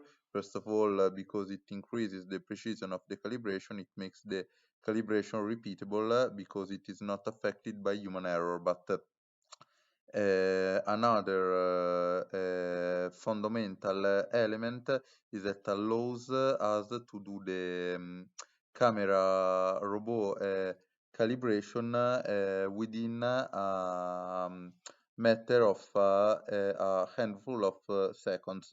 The calibration is actually what we see done here in this this video lasts 30 seconds, so it is a calibration that is done in 30 seconds. Let's move on, because soon we will see these two functions, because only on the air platform do we have the possibility of using what is called a cooperative control, a function that allows the manipulation of the same object using two robots that move in synchronism. One of the examples I usually show during training is this. So this is our remote control assembly factory. We have a robot master and a slave robot that take an element to mount inside a component and move in perfect synchronism. This feature you see in this video is only available on the air platform. That is precisely because the communication between the various CPU on this platform is done at high speed and guarantees performance to be able to move the robots in tandem, as seen in this video. A second functionality integrated only on the air platform is the collision avoidance. This function performs a constant control of the position of the robots working in the same area, preventing collision, but if we are working in jog with the teaching pendant, and if we are in automatic mode. This is the interesting thing is that we can configure through spheres, as seen in this image, or cylinders, not only a sort of virtual headset protection around the robot arm, but also around the gripper, therefore the tool, and also around the piece we can also activate, as seen in this image, virtual plans, and ensure that the robot does not exceed these virtual planes. Be careful that certified virtual planes are only available by mounting the safety module optional. So I'll show you a quick video of this functionality where you see Turbo and you see the RT Toolbox 3, the open programming software where you can see the two active virtual headphones in the simulator, and any contact between the two headphones will block the robot in such a way as not to create a possible collision and therefore a breakage of mechanical components, grippers, and so on. The latest features that we are going to see is available only on the IQR platform, and is the CC-Link IETSN safety communication function released a short time ago with the firmware version C2. That is practically allows in an application where we have multiple robots, and where in normal conditions we could be forced to buy for each controller a safety option, allows through two racks the normal one of PLC where we mount the robot CPUs, and that of a CPU safety. If you know where we're going to manage the logic, it allows you to share the specific signals between the various robot CPU, and therefore allow you to have a certainly more flexible configuration, but also certainly more streamlined from a cabling point of view, because they will able to go and share the same signals via a network on the various robots without being forcing to connect the same signal to multiple safety modules. Basic Robot Course Module 5, Controller Characteristics. What we will see? We will see the general characteristics of the CR800 controller, which is the one in use all the new generation robots. We will see what the dimensions are, the front view, the connection of the controller with the robot CPU. when opting for the CR800R solution. Therefore, with the solution integrated within a rack PLC, we will see the connection of additional axes, the error view. We will see how to fault control and how to protect the controller power circuit, and we will analyze the signals present on the two connectors on the back. The CN USR11 and the CN USR12. We will see the wiring of the two optional card in order to reading about digital I/O. We will then talk about the 2D T Zeta 378E of the 2 AR Zeta 371. Consider that these cards, these two options are only available for standalone because as we will see, if you instead opt for the solution integrated into the PLC, you will have to wire the I/O to the I/O modules of the PLC. Let's see the feature of the CR800 controller.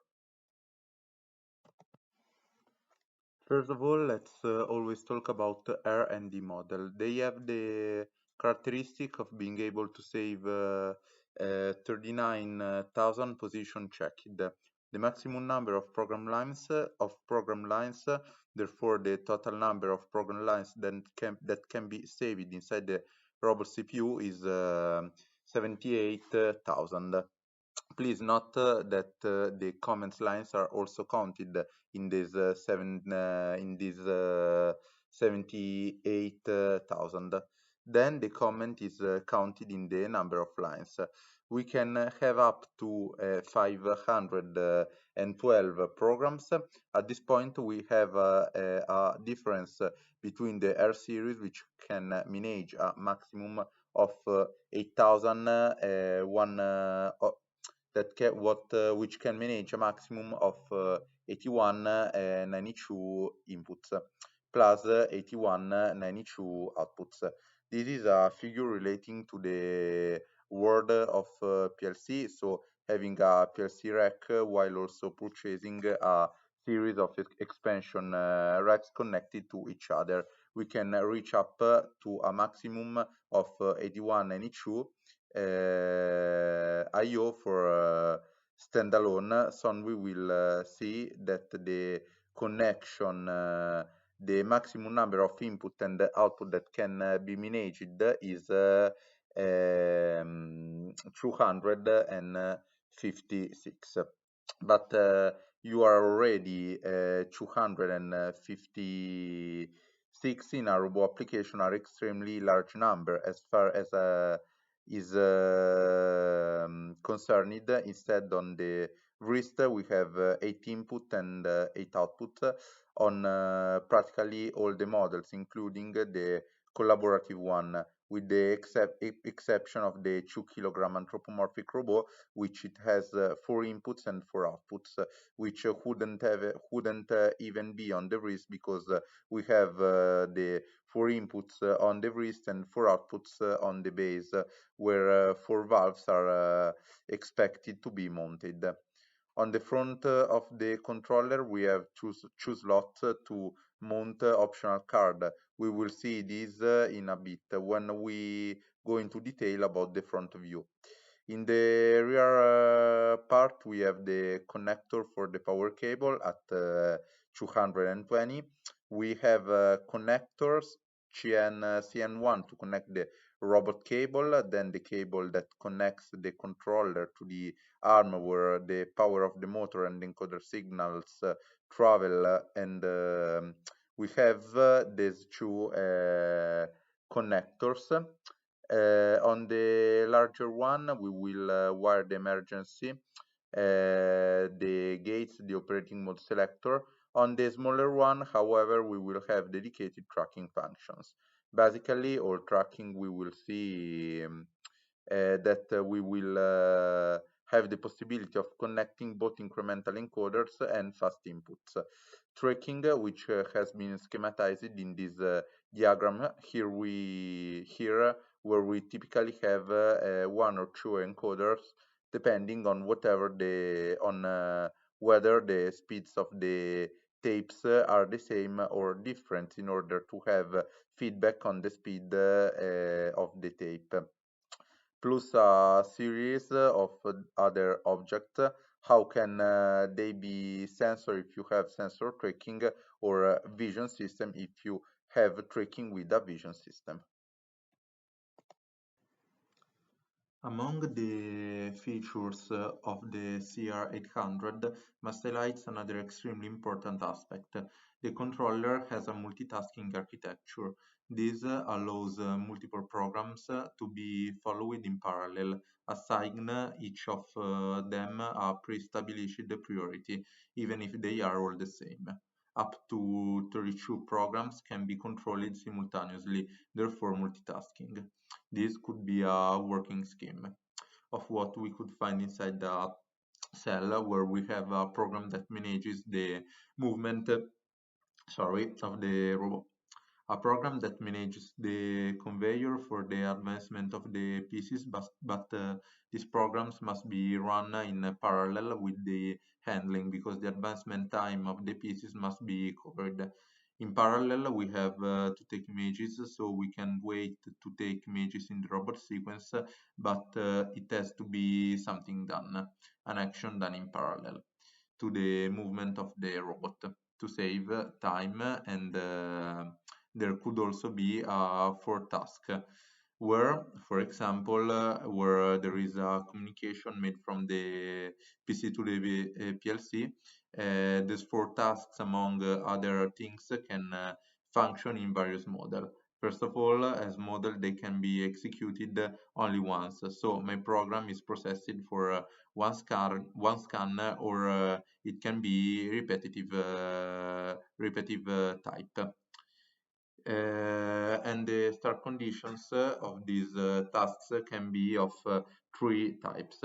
The tasks starts when turned on, therefore it is configured as always.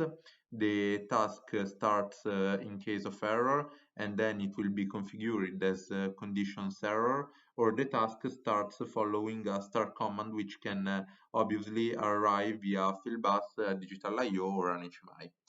However, the pocket is stopped in waiting, as seen in this image, following a start command. If the condition exists for it to be started, then gates are closed. The mushrooms, okay, the absence of errors, and etc. My task will be executed. The robot is a multitasking machine conceived in PLC style. Isn't Windows style multitasking. Windows is an operating system in which we can have different tasks, but the performance of the tasks changes in real time, depending on the number of active pockets and what different pockets are doing. The robot does not work in this one mode. In the robot, we establish the maximum number of the tasks that we want to use, precisely by changing the task mask parameter, which is natively set at the factory to 8 tasks. 8 tasks, because this is already an important number of tasks to manage a robotic cell. This parameter can go from 1, if we use only 1, to a 32 task. Obviously, we always recommended setting the number of tasks equal to the number of actual pockets that are then used within an application. So the robot in the robot, we have the number of these pockets and the priority that this column you see here, set 1. In this way, performance of a task is guaranteed in an absolutely certain way, regardless of whether or not we are making use of other pockets. For example, if we define 4 tasks and use only one of them, we have performance 10. Instead, if we use all four, we always have performance 10.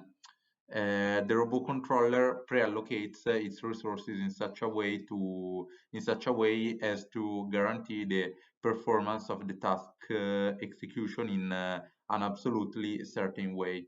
The concept is very close to the word of the PLC because after having written our code, we have a very precise scan time that defines our performances.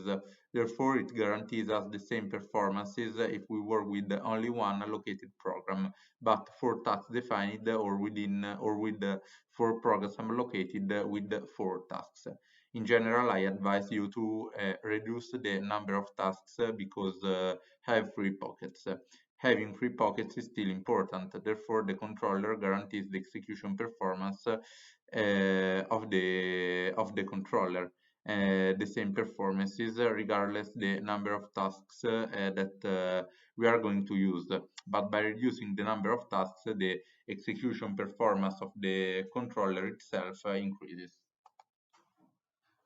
In terms of dimension, we are talking about a 430 millimeter controller, depth at 4.25 millimeter and 995 height, and protection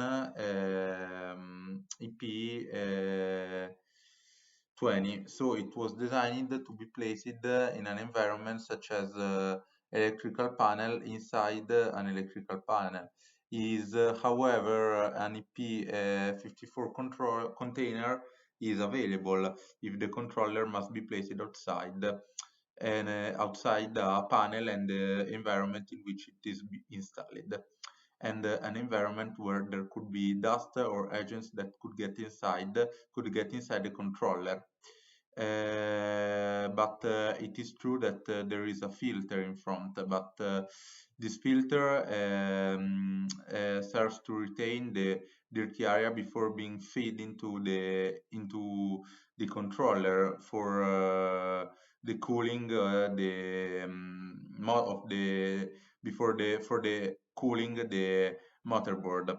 However, it is also true that if this filter becomes black very quickly, it means that the installation of that controller isn't in a suitable environment and therefore must be protected.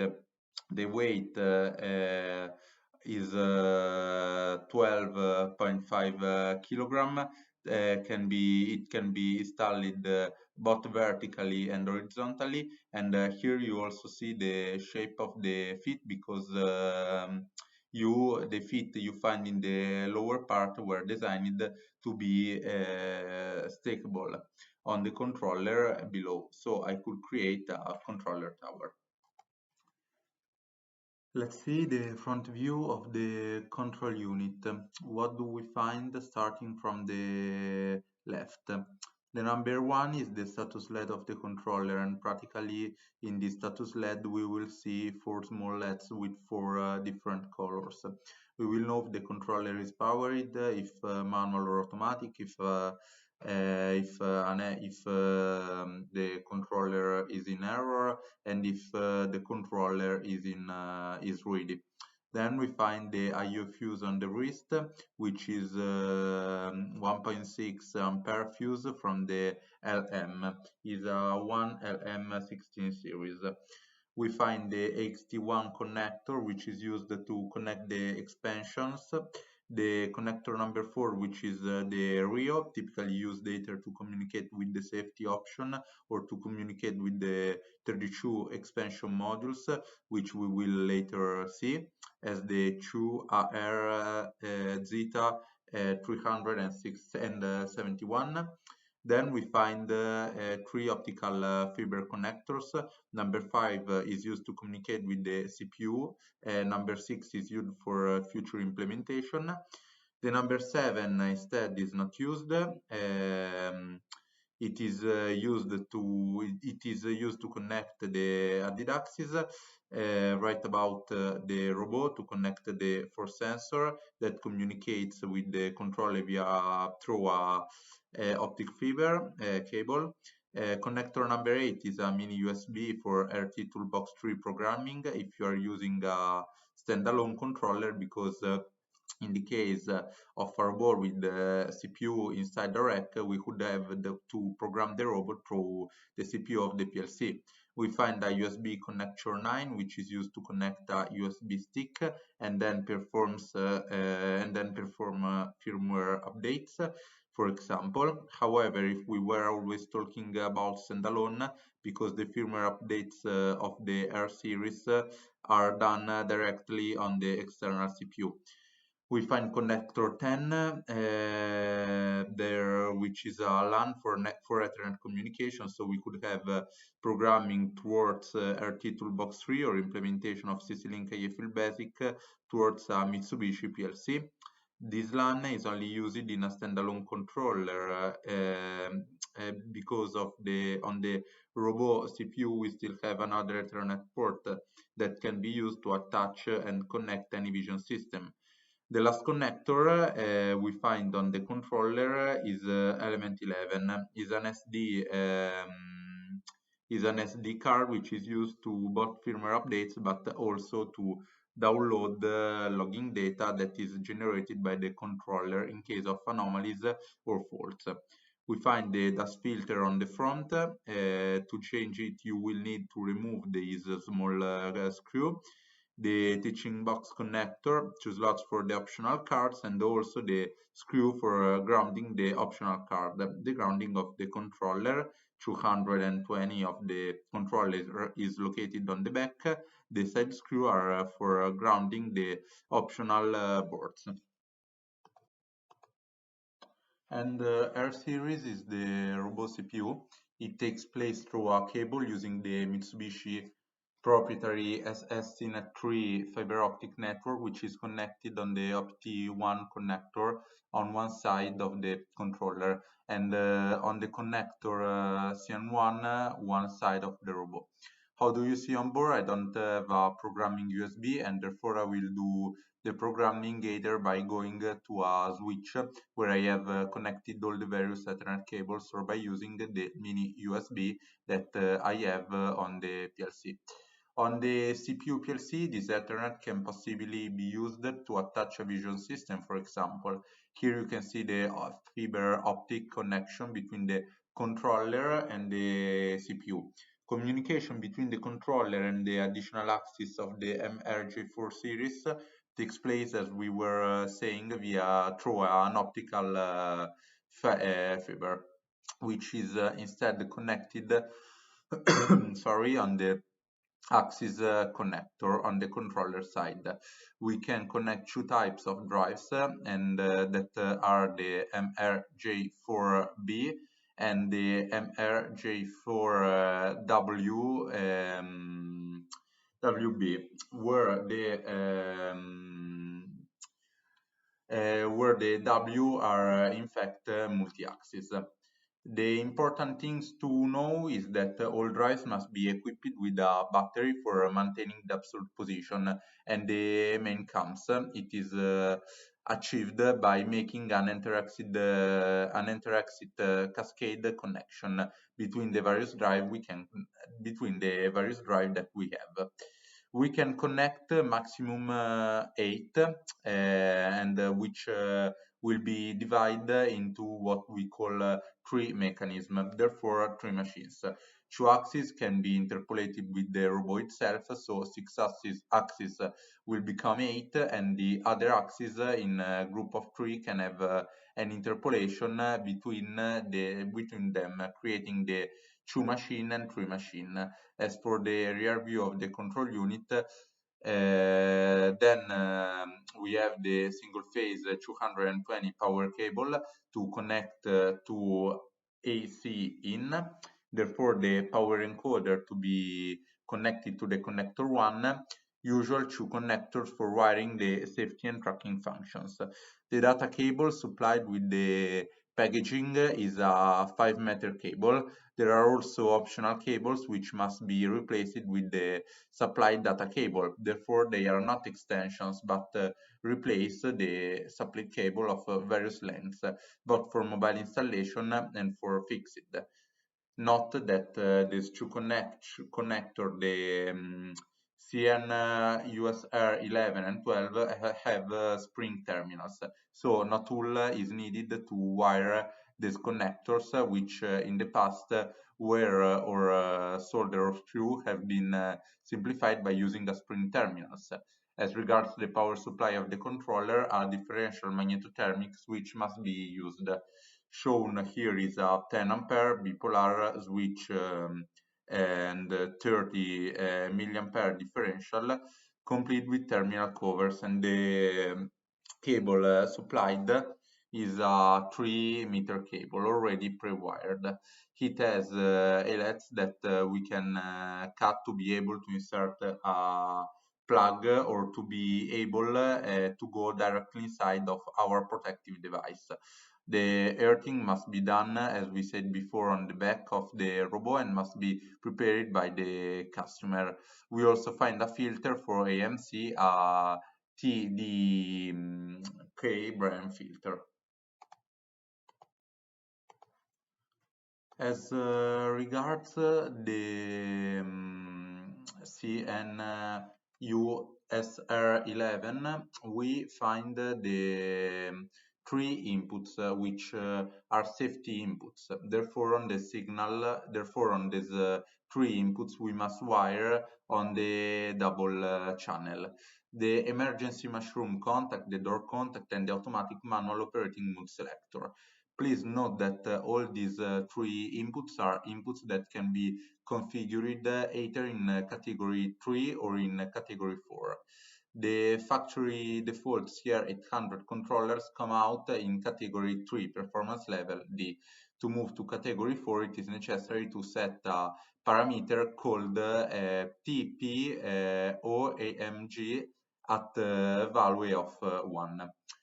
What is the difference between category 3 and category 4? The difference is that in category 4, the power supply that is internal to the controller is used to that is internal to the controller used to wire the safety inputs are triggered. This is why in the CR800 controller, unlike the previous controllers, it is not possible to use a power supply 24 volt CC external on these signals. All these entries are security entries. Here you will also find a sticker on the top of the controller which tells you, without having to open the manual, what are the terminals to connect these three elements. Also because if we don't close the contacts or of the emergency button or the doors and don't change an external selector, we won't even be able to move the robot through the teaching box. The operating mode selector will be off, so if I had to open the contacts, then disconnect any jumpers. And what could I do? On the terminal, I go in manual mode. Teaching both by closing these contacts, I go automatically.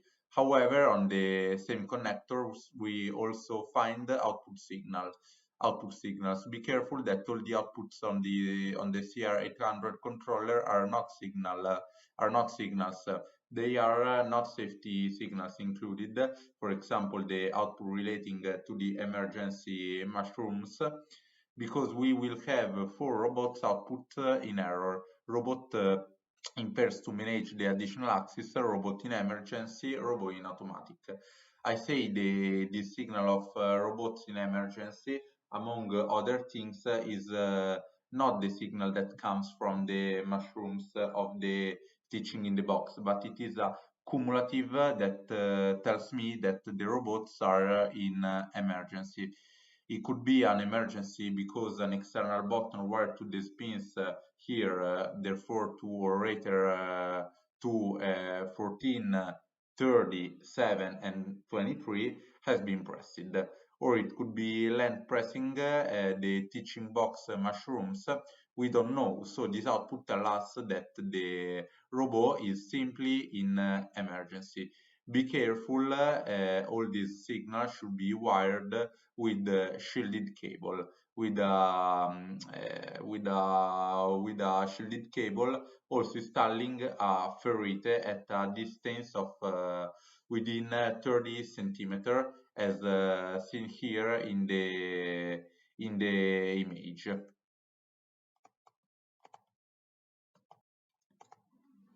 On the other connector, the smaller one, which is an 18 pin connector, while the previous one was a 32 pin connector, we have two types of signal. We have four fast inputs, which are used for the GPS function or for tracking done with the sensor, and we have another five pins which are used to connect to incremental encoders for the tracking function.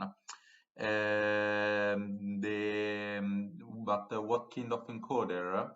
The encoder with a maximum resolution of 2000 pulses for revolution and a frequency of 100 kilohertz.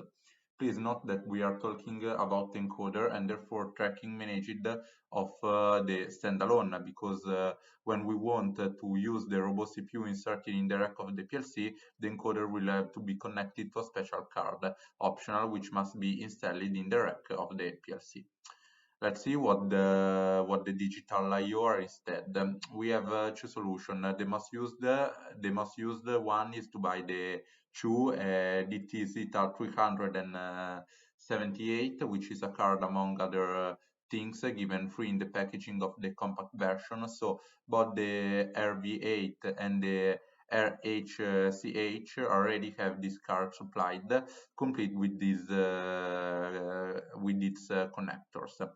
For wiring it must be installed either in slot 1 or slot 2. Each card has 32 inputs and 32 outputs on board, thus divided on connector number 1, the first 16 plus 16, in such a way that if I have less than 16 to manage, I avoid wiring the second connector. So while from the first slot I go from 0 to 31, on the second slot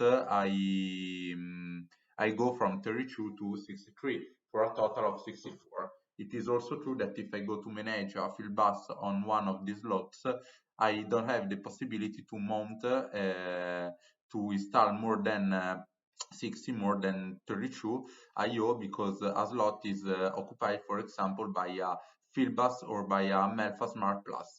Therefore, one card for function. Here we are details that we will see later. And what can I need besides the order code of the card, including the pre-wired cables?